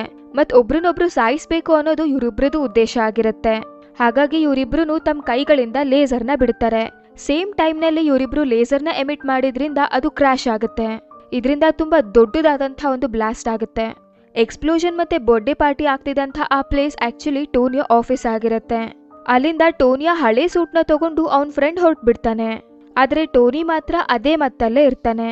ಆಮೇಲೆ ನಾವು ನೋಡ್ತೀವಿ ಒಂದು ಕಣ್ಣಿರುವಂತ ಒಬ್ಬ ವ್ಯಕ್ತಿ ಟೋನಿನ ಮೀಟ್ ಮಾಡಕ್ಕೆ ಅಂತ ಬರ್ತಾನೆ. ಮತ್ತ ಅವನು ಹೇಳ್ತಾನೆ ನಿಮ್ ತಂದೆ ಏನೆಲ್ಲ ಮಾಡ್ಬೇಕಂತಿದ್ರು, ಆದ್ರೆ ನೀನೇನ್ ಮಾಡ್ತಾ ಇದೀಯಾ, ಡ್ರಿಂಕ್ ಮಾಡಿ ಬರೀ ತಿರುಗ್ತಾ ಇದೀಯಾ. ಅದಕ್ಕೆ ಟೋನಿ ಹೇಳ್ತಾನೆ ಇದನ್ನೆಲ್ಲ ನನಗ್ ಹೇಳಕ್ಕೆ ನೀನ್ ಯಾರು. ಅದಕ್ಕೆ ಆ ವ್ಯಕ್ತಿ ಹೇಳ್ತಾನೆ ನಂಗೆ ನಿನ್ ಬಗ್ಗೆ ಎಲ್ಲ ಗೊತ್ತು, ನಿನ್ ಕಂಪನಿಯಲ್ಲಿ ಇಂಟರ್ವ್ಯೂ ಕೊಡೋಕೆ ಅಂತ ಬಂದಿದ್ದಂಥ ಆ ಹುಡುಗಿ ನನ್ನ ಸೀಕ್ರೆಟ್ ಏಜೆಂಟ್, ಮತ್ ಇವಳು ನಿನ್ ಬಗ್ಗೆ ನನ್ಗೆ ಎಲ್ಲಾ ವಿಷಯನೂ ಹೇಳ್ತಿರ್ತಾಳೆ. ಮತ್ ಅವ್ನು ಹೇಳ್ತಾನೆ ನಾನ್ ನಿನಗೆ ಯಾವುದೇ ರೀತಿಯ ಹಾನಿ ಮಾಡಬೇಕು ಅಂತ ಇಲ್ಲ, ಇದಕ್ಕಿಂತ ಇನ್ನೂ ಚೆನ್ನಾಗಿರೋಂಥ ಒಂದು ಸೂಟ್ನ ಮಾಡು, ಇದರಿಂದ ಇಡೀ ಜಗತ್ತಿಗೆನೆ ಒಳ್ಳೇದಾಗ್ಲಿ. ನನ್ನ ಹತ್ರ ನಿನ್ ತಂದೆಯ ಕೆಲವು ವಸ್ತುಗಳಿದೆ, ನಿಂಗೆ ಬೇಕಾದ್ರೆ ನೀನ್ ಅದನ್ನ ತಗೊಳ್ಬಹುದು. ಟೋನಿ ಆ ವ್ಯಕ್ತಿಯಿಂದ ಅವ್ರ ತಂದೆಯ ಎಲ್ಲಾ ವಸ್ತುಗಳನ್ನು ತಗೊಂಡ್ ಬರ್ತಾನೆ. ಅದ್ರಲ್ಲಿ ಅವನಿಗೆ ಗೊತ್ತಾಗತ್ತೆ ಅವ್ರ ತಂದೆಯ ಕನಸಾಗಿದ್ದಂಥ ಆ ಸಿಟಿನ ಈ ಟೂಲ್ನ ಹೆಲ್ಪಿಂದ ಮಾಡಬಹುದಾಗಿತ್ತು. ಅವನು ಆ ಟೂಲ್ನ ಮೇಲೆ ಪೂರ್ತಿಯಾಗಿ ರಿಸರ್ಚ್ ಮಾಡೋದಕ್ಕೆ ಸ್ಟಾರ್ಟ್ ಮಾಡ್ತಾನೆ. ಆ ಮೂಲದ ಪೂರ್ತಿ ಡಿಸೈನ್ ಗೊತ್ತಾಗತ್ತೆ. ಅವನು ಇದ್ರ ಮೇಲೆ ಇನ್ನೂ ಕೂಡ ರಿಸರ್ಚ್ ಮಾಡ್ತಾನೆ, ಕೆಲವು ಚೇಂಜಸ್ಗಳನ್ನ ಕೂಡ ಮಾಡ್ತಾನೆ, ಮತ್ತೆ ತುಂಬಾ ಅಡ್ವಾನ್ಸ್ಡ್ ಆಗಿರುವಂಥ ಒಂದು ಟೂಲ್ನ ಮಾಡ್ತಾನೆ. ಮತ್ತು ಅದೇ ಟೂಲಿಂದ ಅವನೊಂದು ಸೂಟ್ನ ರೆಡಿ ಮಾಡ್ತಾನೆ. ಅದಕ್ಕೆ ಅವನು ಮಾರ್ಕ್ 6 ಅಂತ ಹೆಸರಿಡ್ತಾನೆ. ಆಗ ಅವನಿಗೆ ಇವ್ಯಾನಿಂದ ಒಂದು ಕಾಲ್ ಬರುತ್ತೆ. ಮತ್ತು ಅವನು ಹೇಳ್ತಾನೆ ನಾನು ನಿನ್ನ ಶತ್ರು ಜೊತೆ ಸೇರಿಕೊಂಡು ತುಂಬ ಅಡ್ವಾನ್ಸ್ಡ್ ಆಗಿರುವಂಥ ಒಂದು ಸೂಟ್ನ ರೆಡಿ ಮಾಡಿದ್ದೀನಿ, ಮತ್ತು ನಾವಿಬ್ಬರು ಎದುರಾಗೋದನ್ನ ಕಾಯ್ತಾ ಇರ್ತೀನಿ, ನೋಡುವ ಯಾರು ಗೆಲ್ತೀವಿ ಅಂತ. ಇವರು ಈ ಸೂಟ್ನ ಮಾಡಿರೋಂಥ ಸೀಕ್ರೆಟ್ ಏನಪ್ಪ ಅಂತಂದರೆ ಟೋನಿಯ ಫ್ರೆಂಡ್ ಅವನ ಹಳೆ ಸೂಟ್ನ ಮಿಲಿಟರಿ ಅವ್ರ ಹತ್ರ ತಗೊಂಡು ಬಂದಿರ್ತಾರೆ. ಇವ್ಯಾನ್ ಮಾತ್ರ ಅವನ ಶತ್ರು ಆ ಸೂಟ್ನಲ್ಲಿ ಕೆಲವು ಚೇಂಜಸ್ಗಳನ್ನ ಮಾಡಿ ಅದನ್ನು ತುಂಬ ಅಡ್ವಾನ್ಸ್ಡ್ ಆಗಿ ಮಾಡಿರ್ತಾರೆ. ಮತ್ತದು ಮೊದಲಿಗಿಂತ ತುಂಬ ಚೆನ್ನಾಗಿ ಫೈಟ್ ಮಾಡ್ಬೋದಾಗಿತ್ತು. ಮತ್ತು ಇನ್ನೊಂದು ಕಡೆ ಟೋನಿಯ ಶತ್ರು ಸ್ಪೀಚ್ ಮಾಡ್ತಾ ಹೇಳ್ತಾ ಇರ್ತಾನೆ ನಾನು ಒಂದು ಐರನ್ ಸೋಲ್ಜರ್ನ ರೆಡಿ ಮಾಡಿದ್ದೀನಿ, ಮತ್ತು ಈಗ ಐರನ್ ಆರ್ಮಿಯ ಕಾಲ. ಮತ್ತು ಇನ್ನೊಂದು ಕಡೆ ಟೋನಿಗೂ ಗೊತ್ತಾಗುತ್ತೆ ಇವ್ಯಾನ್ ಕೂಡ ಒಳ್ಳೆಯವನಲ್ಲ ಅಂತ. ಹಾಗಾಗಿ ಟೋನಿ ಅವನ ಶತ್ರು ಅಂದರೆ ಆ ಇಂಡಸ್ಟ್ರಿಯ ಓನರ್ ಹತ್ರ ಹೋಗ್ತಾನೆ ಮತ್ತು ಹೇಳ್ತಾನೆ ಇವ್ಯಾನ್ ನಿಮಗೂ ಕೂಡ ಚೀಟ್ ಮಾಡ್ತಾನೆ, ಅವನು ಇಡೀ ಆರ್ಮಿನ ಅವನ ವಶಕ್ಕೆ ತಗೊಂಡು ಈ ಸಿಟಿ ಮೇಲೆ ಅಟ್ಯಾಕ್ ಮಾಡ್ತಾನೆ. ನೋಡ್ತಾ ನೋಡ್ತಾ ಟೋನಿ ಹೇಳೋದು ನಿಜ ಆಗುತ್ತೆ. ಇವ್ಯಾನ್ ಎಲ್ಲಾ ಸೂಟ್ಗಳನ್ನು ಕೂಡ ತನ್ನ ವಶಕ್ಕೆ ತಗೊಳ್ತಾನೆ, ಮತ್ತವನು ವಾರ್ ಮಷಿನ್ನ ಕೂಡ ತನ್ನ ವಶಕ್ಕೆ ಪಡ್ಕೊಳ್ತಾನೆ. ಮತ್ತಿದು ಟೋನಿಯ ಹಳೆ ಸೂಟಿಗೆ ಕೆಲವು ಹೊಸ ಟೆಕ್ನಾಲಜೀಸ್ಗಳನ್ನ ಅಪ್ಲೈ ಮಾಡಿದಂಥ ಸೂಟ್ ಆಗಿದೆ. ಟೋನಿ ಹೇಳ್ತಾನೆ ನಾನು ಹೇಳ್ದಾಗೆ ಆಯ್ತು, ಹೋಗು ಇವಾಗ ನಿನ್ನ ಸೋಲ್ಜರ್ಸ್ನ ಕಂಟ್ರೋಲ್ ಮಾಡು. ಆದರೆ ತುಂಬಾನೇ ಟೈಮ್ ಆಗಿಬಿಟ್ಟಿರುತ್ತೆ. ಹಾಗಾಗಿ ಆ ಸೀಕ್ರೆಟ್ ಏಜೆಂಟ್ ಇವಾನ್ ಎಲ್ಲಾ ಸೋಲ್ಜರ್ಸ್ಗಳನ್ನು ಕಂಟ್ರೋಲ್ ಮಾಡ್ತಿದ್ದಂಥ ಪ್ಲೇಸಿಗೆ ಬರ್ತಾಳೆ. ಆದರೆ ಆ ಸೂಟ್ಗಳೆಲ್ಲ ಕೂಡ ಕಂಟ್ರೋಲಿಂದ ತಪ್ಪಿರ್ತವೆ. ಆಗ ಅಲ್ಲಿಗೆ ಟೋನಿ ಅಂದರೆ ಐರನ್ ಮ್ಯಾನ್ ಬರ್ತಾನೆ. ಅವನು ಬರ್ತಿದ್ದ ಹಾಗೇನೆ ಎಲ್ಲ ಐರನ್ ಸೋಲ್ಜರ್ಸ್ನು ಕೂಡ ತನ್ನ ಪವರಿಂದ ಸಾಯಿಸ್ಬಿಡ್ತಾನೆ. ಆಗ ಅಲ್ಲಿಗೆ ವೆಬ್ ಫ್ಲಾಶ್ ಬರ್ತಾನೆ. ಅವನು ಆ ಸೂಟ್ ಕಡೆಯಿಂದ ಇನ್ನೂ ಪವರ್ಫುಲ್ ಆಗಿ ಬಂದಿದ್ದ. ಐರನ್ ಮ್ಯಾನ್ ಅವನ ಮೇಲೆ ಅಟ್ಯಾಕ್ ಮಾಡ್ತಾ ಇರ್ತಾನೆ, ಆದರೆ ಅದರಿಂದ ಯಾವ ರೀತಿ ಪರಿಣಾಮಗಳು ಕೂಡ ವೆಬ್ ಫ್ಲಾಶ್ ಮೇಲೆ ಬೀಳ್ತಾ ಇರಲಿಲ್ಲ. ವೆಬ್ ಫ್ಲಾಶ್ ತುಂಬ ಸ್ಟ್ರಾಂಗ್ ಮತ್ತು ಪವರ್ಫುಲ್ ಆಗಿದ್ದ, ಜೊತೆಗೆ ಐರನ್ ಮ್ಯಾನ್ ಜೊತೆ ಹೇಗೆ ಫೈಟ್ ಮಾಡಬೇಕು ಅಂತ ಅವನಿಗೆ ಇವಾಗ ಗೊತ್ತಾಗಿತ್ತು. ಆಗ ಟೋನಿಗೆ ಒಂದು ವಿಷಯ ನೆನಪಾಗುತ್ತೆ. ಅವನು ಅವನ ಫ್ರೆಂಡ್ ಜೊತೆ ಫೈಟ್ ಮಾಡ್ತಾ ಇರಬೇಕಾದ್ರೆ ಆದಂಥ ಆ ಲೇಸರ್ ಕ್ರ್ಯಾಶಿಂದ ಒಂದು ಬಹಳ ದೊಡ್ಡ ಎಕ್ಸ್ಪ್ಲೋಷನ್ ಆಗಿತ್ತು. ಅವನು ಅವನ ಫ್ರೆಂಡಿಗೆ ಹೇಳ್ತಾನೆ ಈ ಎಕ್ಸ್ಪೆರಿಮೆಂಟನ್ನ ಮತ್ತೆ ಮಾಡುವ ಅಂತ. ಮತ್ತು ಅವರಿಬ್ರು ಹಾಗೆ ಮಾಡ್ತಾರೆ. ಇದರಿಂದ ಒಂದು ತುಂಬ ದೊಡ್ಡದಾದಂಥ ಎಕ್ಸ್ಪ್ಲೋಷನ್ ಆಗುತ್ತೆ. ಮತ್ತು ವೆಬ್ ಫ್ಲಾಶ್ ಇದ್ರ ಕಡೆಯಿಂದಾಗಿ ಸತ್ತು ಹೋಗ್ಬಿಡ್ತಾನೆ. ಆಮೇಲೆ ನಾವು ನೋಡ್ತೀವಿ ಟೋನಿ ಹತ್ರ ಮತ್ತೆ ಅದೇ ಒಂದು ಕಣ್ಣಿನ ವ್ಯಕ್ತಿ ಬಂದಿರ್ತಾನೆ. ಅವ್ನು ಹೇಳ್ತಾನೆ ನಾನು ನಿನ್ಗೊಂದು ಗುಡ್ ನ್ಯೂಸ್ ಹೇಳ್ತೀನಿ, ನಿನ್ನ ಐರನ್ ಮ್ಯಾನ್ನ ಸೂಟ್ ಅವೆಂಜರ್ಸ್ನವರು ಸೆಲೆಕ್ಟ್ ಮಾಡಿದ್ದಾರೆ. ಈಗ ಅವೆಂಜರ್ಸ್ನವರು ಇದನ್ನ ಯೂಸ್ ಮಾಡ್ಕೊಳ್ತಾರೆ, ಆದ್ರೆ ನೀನ್ ಮಾತ್ರ ಇದಕ್ಕೆ ಸೆಲೆಕ್ಟ್ ಆಗಿಲ್ಲ, ನೀನು ಹಿಂದೆಯಿಂದಾನೇ ಕೆಲಸ ಮಾಡ್ಬೇಕಾಗ್ತದೆ. ಅದಕ್ಕೆ ಟೋನಿ ಹೇಳ್ತಾನೆ ನನ್ಗೇನು ತೊಂದರೆ ಇಲ್ಲ, ನಾನು ಇದನ್ನ ಅಕ್ಸೆಪ್ಟ್ ಮಾಡ್ಕೊಳ್ತೀನಿ, ಆದ್ರೆ ನನ್ಗೆ ಇದರ ಕ್ರೆಡಿಟ್ ಬೇಕು. ನೆಕ್ಸ್ಟ್ ಸೀನ್ ನಲ್ಲಿ ನಾವು ನೋಡ್ತೀವಿ ಕೋರ್ಟ್ನ ಅಡ್ಮಿನಿಸ್ಟ್ರೇಟರ್ ಟೋನಿ ಮತ್ತೆ ಅವನ ಫ್ರೆಂಡಿಗೆ ಮೆಡಲ್ ನ ಕೊಡ್ತಾ ಇರ್ತಾರೆ. ಮತ್ತೆ ಆ ಅಡ್ಮಿನಿಸ್ಟ್ರೇಟರ್ ಅವರಿಬ್ಬರಿಗೂ ಇಡೀ ವರ್ಲ್ಡ್ ನ ಸೇವ್ ಮಾಡೋದಕ್ಕೆ ಥ್ಯಾಂಕ್ಸ್ ಹೇಳ್ತಾರೆ. ಮತ್ತೆ ಇಲ್ಲಿಗೆ iron Man part 2 movie end ಆಗುತ್ತೆ. ಐರನ್ ಮ್ಯಾನ್ ಪಾರ್ಟ್ 3 ಮೂವಿ ಒಂದು ಫ್ಲಾಶ್ ಬ್ಯಾಕ್ ನ ತೋರಿಸ್ತಾ ಸ್ಟಾರ್ಟ್ ಆಗುತ್ತೆ. ಇಲ್ಲಿ ಒಂದು ಲೇಡಿ ಟೋನಿಗೆ ಹೇಳ್ತಾ ಇರ್ತಾಳೆ ನಾನು ಒಂದು ಸಿಕ್ಕಾಪಟ್ಟೆ ಪವರ್ಫುಲ್ ಆಗಿರೋಂಥ ವೈರಸ್ನ ಮಾಡಿದ್ದೀನಿ, ಇದರಿಂದ ಅಂಗವಿಕಲರು ಕೂಡ ಸಂಪೂರ್ಣವಾಗಿ ಸರಿ ಹೋಗಬಹುದು. ಅಷ್ಟರಲ್ಲಿ ಅಲ್ಲಿಗೆ ಗ್ಲಾಸಸ್ ಹಾಕಿರೋಂಥ ಒಬ್ಬ ಸೈಂಟಿಸ್ಟ್ ಬರ್ತಾನೆ. ಅವ್ನು ಟೋನಿಗೆ ಹೇಳ್ತಾನೆ, ನಮ್ಮ ಕಂಪನಿ ಒಂದು ಸಿಕ್ಕಾಪಟ್ಟೆ ದೊಡ್ಡ ಎಕ್ಸ್ಪೆರಿಮೆಂಟ್ ಮಾಡ್ತಾ ಇದೆ, ಮತ್ತು ಇದಕ್ಕೆ ತುಂಬ ಅಡ್ವಾನ್ಸ್ಡ್ ಆಗಿರೋ ಟೂಲ್ನ ಯೂಸ್ ಮಾಡ್ತಾ ಇದ್ದೀವಿ. ಹಾಗಾಗಿ ನಾನು ನಿನಗೆ ನಮ್ಮ ಕಂಪನಿ ಜಾಯ್ನ್ ಆಗು ಅಂತ ಆಫರ್ ಮಾಡ್ತೀನಿ ಅಂತ ಹೇಳ್ತಾನೆ. ಇಲ್ಲಿ ಈ ಸೈಂಟಿಸ್ಟ್ ಟೋನಿಯಿಂದ ಸಿಕ್ಕಾಪಟ್ಟೆ ಇನ್ಸ್ಪೈರ್ಡ್ ಆಗಿರ್ತಾನೆ. ಆದರೆ ಟೋನಿ ಮಾತ್ರ ಅವ್ನ ಆಫರ್ನ ರಿಜೆಕ್ಟ್ ಮಾಡಿ ಅಲ್ಲಿಂದ ಹೊರಟ್ಬಿಡ್ತಾನೆ. ಆಮೇಲೆ ನಮಗೆ ಗೊತ್ತಾಗತ್ತೆ ಟೋನಿಗೆ ಒಂದು ಮೆಂಟಲ್ ಪ್ರಾಬ್ಲಮ್ ಇದೆ ಅಂತ. ಆ್ಯಕ್ಚುಲಿ ಇದು ಐರನ್ ಸೋಲ್ಜರ್ಸ್ಗಳ ಕಡೆಯಿಂದ ಇಡೀ ಸಿಟಿನಲ್ಲಾದ ಆ ಅಟ್ಯಾಕ್ಗಳ ಕಡೆಯಿಂದ ಆಗಿರುತ್ತೆ. ಸ್ಟಾರ್ಟಿಂಗ್ನಲ್ಲಿ ಟೋನಿಗೆ ಇದನ್ನು ತಪ್ಪಿಸ್ಲಿಕ್ಕೆ ಆಗಿರಲಿಲ್ಲ, ಮತ್ತು ಈ ಫ್ಲ್ಯಾಶ್ ಬ್ಯಾಕ್ಗಳು ಅವನಿಗೆ ಪದೇ ಪದೇ ಬರ್ತಾ ಇರುತ್ತೆ. ಹಾಗಾಗಿ ಇದರಿಂದ ಅವನು ತುಂಬ ಡಲ್ ಮತ್ತು ಬೇಜಾರು ಕೂಡ ಫೀಲ್ ಮಾಡ್ತಾ ಇರ್ತಾನೆ. ಟೋನಿಯ ಫ್ರೆಂಡ್ ಅವನಿಗೆ ಸಮಾಧಾನ ಮಾಡ್ತಾ ಇರ್ತಾನೆ. ಆದರೆ ಐರನ್ ಮ್ಯಾನ್ ಯೋಚನೆ ಮಾಡ್ತಾನೆ, ಅವರೇನಾದರೂ ಮತ್ತೆ ಅಟ್ಯಾಕ್ ಮಾಡಿದ್ರೆ ನಾನು ಏನು ಮಾಡಬೇಕು. ಹಾಗಾಗಿ ಅವನು ಐರನ್ ಮ್ಯಾನ್ಗಳ ಒಂದು ಟೀಮ್ನ ರೆಡಿ ಮಾಡ್ತಾನೆ, ಮತ್ತು ಅವನು ಅದಕ್ಕೆ ಐರನ್ ಲೆಜೆಂಡ್ ಅಂತ ಹೆಸರಿಡ್ತಾನೆ. ಆಮೇಲೆ ನಮಗೆ ಗೊತ್ತಾಗುತ್ತೆ ಪೂರ್ತಿ ಕಂಟ್ರಿನಲ್ಲಿ ಮತ್ತೆ ಅಟ್ಯಾಕ್ಸ್ಗಳು ಸ್ಟಾರ್ಟ್ ಆಗಿದೆ, ಮತ್ತು ಇದನ್ನ ಮ್ಯಾಂಡರಿನ್ ಅನ್ನೋ ಅಂತ ಒಬ್ಬ ವ್ಯಕ್ತಿ ಮಾಡ್ತಾ ಇರ್ತಾನೆ. ಮತ್ತೆ ಟೋನಿಯ ಒಬ್ಬ ಬಾಡಿ ಗಾರ್ಡ್ ಕೂಡ ಅದೇ ಕಂಟ್ರಿನಲ್ಲಿ ಇರ್ತಾನೆ, ಮತ್ತು ಅವನು ಈ ಅಟ್ಯಾಕ್ಸ್ಗಳ ಕಡೆಯಿಂದ ಸಿಕ್ಕಾಪಟ್ಟೆ ಇಂಜರ್ಡ್ ಆಗಿರ್ತಾನೆ. ಟೋನಿ ಅವನನ್ನ ಸಿಕ್ಕಾಪಟ್ಟೆ ಇಷ್ಟಪಡ್ತಾ ಇರ್ತಾನೆ. ಹಾಗಾಗಿ ಅವನಿಗೆ ತುಂಬಾ ಕೋಪ ಬರುತ್ತೆ. ಅದಕ್ಕೆ ಅವನು ಒಂದು ಪ್ರೆಸ್ ಕಾನ್ಫರೆನ್ಸ್ನ ಮಾಡಿ ಹೇಳ್ತಾನೆ, ಈ ಅಟ್ಯಾಕ್ಸ್ಗಳೇನಾದ್ರೂ ನಿಂತಿಲ್ಲ ಅಂತ ಅಂದ್ರೆ ನಾನು ಮ್ಯಾಂಡರಿನ್ನ ಸುಮ್ಮನೆ ಬಿಡೋದಿಲ್ಲ ಅಂತ. ಮತ್ತೆ ಇದು ಮ್ಯಾಂಡರಿನ್ಗೆ ಇಷ್ಟ ಆಗಿಲ್ಲ ಅನ್ಸುತ್ತೆ. ಹಾಗಾಗಿನೇ ಆ ಮಹಾಶಯ ಟೋನಿ ಮನೆ ಮೇಲೆನೆ ಅಟ್ಯಾಕ್ ಮಾಡಿಸ್ತಾನೆ. ಇದರಿಂದ ಐರನ್ ಮ್ಯಾನ್ನ ಮನೆ ಪೂರ್ತಿಯಾಗಿ ಡೆಸ್ಟ್ರಾಯ್ ಆಗುತ್ತೆ. ಮತ್ತೆ ಅಲ್ಲಿ ಐರನ್ ಮ್ಯಾನ್ ಜೊತೆ ವೈರಸ್ ಮಾಡಿದಂಥ ಆ ಲೇಡಿ ಕೂಡ ಇರ್ತಾಳೆ. ಟೋನಿ ಐರನ್ ಮ್ಯಾನ್ ಸೂಟ್ನ ಹಾಕೊಂಡು ಆ ಲೇಡಿನ ಕರ್ಕೊಂಡು ಅಲ್ಲಿಂದ ಹೋಗ್ತಾನೆ. ಆದ್ರೆ ಆ ಸೂಟ್ನಲ್ಲಿ ಏನೋ ಎರರ್ ಬರುತ್ತೆ. ಹಾಗಾಗಿ ಇದರಿಂದ ಅವ್ರು ಲ್ಯಾಂಡ್ ಆಗ್ಬೇಕಾಗಿರೋಂಥ ಪ್ಲೇಸ್ ಬದಲಿಗೆ ಸ್ನೋಫಾಲ್ ಆಗ್ತಿರೋಂಥ ಒಂದು ಪ್ಲೇಸ್ನಲ್ಲಿ ಲ್ಯಾಂಡ್ ಆಗ್ತಾರೆ. ಆದ್ರೆ ಲಕ್ಕಿಲಿ ಆ ಸೂಟ್ನಲ್ಲಿ ಇನ್ನೂ ಪವರ್ ಬಾಕಿ ಇತ್ತು. ಟೋನಿ ಬೇಕಿದ್ರೆ ಅವ್ನು ಲ್ಯಾಂಡ್ ಆಗ್ಬೇಕಾಗಿರೋ ಪ್ಲೇಸ್ನಲ್ಲಿ ಹೋಗ್ಬೋದಿತ್ತು. ಮತ್ತು ಈ ಕಡೆ ಇಡೀ ಸಿಟಿಲೆಲ್ಲ ತುಂಬಾನೇ ಬೇಜಾರ್ನಲ್ಲಿರ್ತಾರೆ. ಯಾಕೆಂದ್ರೆ ಅವರೆಲ್ಲ ಅನ್ಕೊಂಡಿರ್ತಾರೆ ಐರನ್ ಮ್ಯಾನ್ ಸತ್ ಹೋದ. ಮತ್ತೆ ಆ ಅಟ್ಯಾಕ್ ಆದ್ಮೇಲೆ ಟೋನಿ ಕೂಡ ಎಲ್ಲೂ ಕಾಣಿಸಿರ್ಲಿಲ್ಲ. ಐರನ್ ಮ್ಯಾನ್ ಬಿದ್ದಂಥ ಆ ಊರಿನಲ್ಲಿ ಒಬ್ಬ ಚಿಕ್ಕ ಹುಡುಗ ಕಾಣಿಸ್ಕೊಳ್ತಾನೆ. ಟೋನಿ ಅವನ ಜೊತೆ ಮಾತಾಡೋದಕ್ಕೆ ಸ್ಟಾರ್ಟ್ ಮಾಡ್ತಾನೆ. ಅವನಿಗೆ ಆ ಹುಡುಗ ತುಂಬಾ ಇನ್ನೋಸೆಂಟ್ ಅಂತ ಅನ್ನಿಸ್ತಾನೆ. ಆಮೇಲೆ ಅವ್ನು ನೋಡ್ತಾನೆ ಅವನ ಮನೆ ಡೆಸ್ಟ್ರಾಯ್ ಆದ ರೀತಿನಲ್ಲೇ ಆ ಊರು ಕೂಡ ಡೆಸ್ಟ್ರಾಯ್ ಆಗಿದೆ. ಆಗ ಅವನಿಗೆ ಅನ್ಸುತ್ತೆ ಇದ್ರ ಹಿಂದೆನೂ ಕೂಡ ಮ್ಯಾಂಡರಿನೇ ಇರಬಹುದು ಅಂತ. ಆಮೇಲೆ ಅವನು ಇಡೀ ಕೇಸ್ನ ಪೂರ್ತಿಯಾಗಿ ಸ್ಟಡಿ ಮಾಡ್ಲಿಕ್ಕೆ ಸ್ಟಾರ್ಟ್ ಮಾಡ್ತಾನೆ. ಆಗ ಅವನಿಗೆ ಗೊತ್ತಾಗುತ್ತೆ ಈ ಅಟ್ಯಾಕ್ಸ್ಗಳೆಲ್ಲ ವೆಪನ್ಸ್ಗಳಿಂದ ಆಗಿಲ್ಲ, ಬದಲಿಗೆ ಸೂಪರ್ ಪವರ್ಸ್ ಇರುವಂಥ ಸೋಲ್ಜರ್ಸ್ಗಳ ಕಡೆಯಿಂದ ಆಗಿದೆ ಅಂತ. ಟೋನಿ ಎಲ್ಲರಿಂದನೂ ಕೂಡ ಮ್ಯಾಂಡರಿನ್ನ ಲೊಕೇಶನ್ ತಿಳ್ಕೊಳ್ತಾ ಇರ್ತಾನೆ. ಆದರೆ ಅವನಿಗೆ ಯಾರಿಂದನೂ ಯಾವ ರೀತಿ ಸುಳಿವು ಕೂಡ ಸಿಗೋದಿಲ್ಲ. ಆದರೆ ಶಾಕಿಂಗ್ಲಿ ಆ ಚಿಕ್ಕ ಹುಡುಗ ಅವನಿಗೆ ಹೆಲ್ಪ್ ಮಾಡ್ತಾನೆ. ಆ ಹುಡುಗ ಟೋನಿನ ಮ್ಯಾಂಡರಿನ್ನ ಲೊಕೇಶನ್ಗೆ ಕಳಿಸ್ತಾನೆ. ಮತ್ತು ಆ ಊರಿನಲ್ಲಿ ಟೋನಿ ಕೆಲವು ವೆಪನ್ಸ್ಗಳನ್ನ ಕೂಡ ಮಾಡಿದ್ದ, ಮತ್ತು ಅದನ್ನು ತಗೊಂಡು ಅವನು ಅಲ್ಲಿಗೆ ಬಂದಿದ್ದ. ಆಮೇಲೆ ಅವನಿಗೆ ಗೊತ್ತಾಗತ್ತೆ ಮ್ಯಾಂಡರಿನ ಅಲ್ಲಿ ಇಲ್ವೇ ಇಲ್ಲ ಅಂತ. ಅಲ್ಲಿರೋ ಥರ ಅವ್ನು ಡ್ರಾಮಾ ಮಾಡ್ತಾ ಇದ್ದ. ಅಲ್ಲೊಬ್ಬ ವ್ಯಕ್ತಿ ಇದ್ದ, ಅವನು ಆ ಜಾಗದ ವಿಡಿಯೋಸ್ಗಳನ್ನ ಮಾಡಿ ಪಬ್ಲಿಷ್ ಮಾಡ್ತಾ ಇದ್ದ. ಆಮೇಲೆ ಇಲ್ಲಿ ಗ್ಲಾಸಸ್ ಹಾಕಿರೋಂಥ ಆ ಸೈಂಟಿಸ್ಟ್ ಟೋನಿನ ಮೀಟ್ ಮಾಡ್ತಾನೆ. ಮತ್ತು ಅವನು ಗ್ಲಾಸಸ್ ಕೂಡ ಹಾಕಿರ್ಲಿಲ್ಲ, ಅದವನ್ ಗೆಟಪ್ ಕೂಡ ಆಗಿರ್ಲಿಲ್ಲ, ಅದೆಲ್ಲ ಬರೀ ಫೇಕ್ ಆಗಿತ್ತು. ಅವನು ಹೇಳ್ತಾನೆ ಆ ವೈರಸ್ನ ಯೂಸ್ ಮಾಡಿಕೊಂಡು ನಾನು ನನ್ನ ಡಿಸೇಬಿಲಿಟೀಸ್ನೆಲ್ಲ ಪೂರ್ತಿಯಾಗಿ ಸರಿ ಮಾಡಿಕೊಂಡೆ, ಮತ್ತೆ ಪೂರ್ತಿ ಸ್ಟ್ರಾಂಗ್ ಕೂಡ ಆಗಿದ್ದೀನಿ. ಮತ್ತು ಅವ್ನು ಟೋನಿಗೆ ಹೇಳ್ತಾನೆ ನಾನು ನಿನ್ನ ಸೆಕ್ರೆಟರಿನ ಕೂಡ ಕಿಡ್ನ್ಯಾಪ್ ಮಾಡಿದ್ದೀನಿ. ಆ ಸೈಂಟಿಸ್ಟ್ ಟೋನಿಗೆ ಒಂದು ವಿಷನ್ನ ತೋರಿಸ್ತಾ ಹೇಳ್ತಾನೆ, ನೋಡು ಇವಳು ಈಗ ನನ್ನ ವಶದಲ್ಲಿದ್ದಾಳೆ. ಸೆಕ್ರೆಟರಿನ ಬೇರೆ ಯಾವುದೋ ಜಾಗದಲ್ಲಿ ಕಿಡ್ನ್ಯಾಪ್ ಮಾಡಿರ್ತಾರೆ, ಇದು ಅವಳ ಹ್ಯಾಲೋಗ್ರಾಮ್ ಆಗಿರುತ್ತೆ. ಆ ವೈರಸ್ನ ತಯಾರು ಮಾಡಿದಂಥ ಹುಡುಗಿ ಕೂಡ ಅಲ್ಲೇ ಇರ್ತಾಳೆ. ಮತ್ತು ಅವಳು ತುಂಬ ವರ್ಷಗಳಿಂದ ಆ ಸೈಂಟಿಸ್ಟ್ಗೋಸ್ಕರ ಕೆಲಸ ಮಾಡ್ತಾ ಇರ್ತಾಳೆ. ಆದರೆ ಆ ಸೈಂಟಿಸ್ಟಿಗೆ ಈ ಹುಡುಗಿ ಟೋನಿನ ಮೀಟ್ ಮಾಡಲಿಕ್ಕೆ ಹೋಗಿದ್ಲು ಅಂತ ಗೊತ್ತಾದಾಗ ಅವಳನ್ನ ಅಲ್ಲೇ ಸಾಯಿಸ್ಬಿಡ್ತಾನೆ. ಆ ಸೈಂಟಿಸ್ಟ್ ಸಿಕ್ಕಾಪಟ್ಟೆ ಅಡ್ವಾನ್ಸ್ಡ್ ಆಗಿರೋಂಥ ಟೆಕ್ನಾಲಜಿನ ಯೂಸ್ ಮಾಡ್ತಾ ಇದ್ದ. ಹಾಗಾಗಿ ಅವನ ಲೊಕೇಶನನ್ನು ಕಂಡುಹಿಡಿಯೋದಕ್ಕೆ ಯಾರ ಕೈಯಿಂದನೂ ಆಗ್ತಾ ಇರಲಿಲ್ಲ.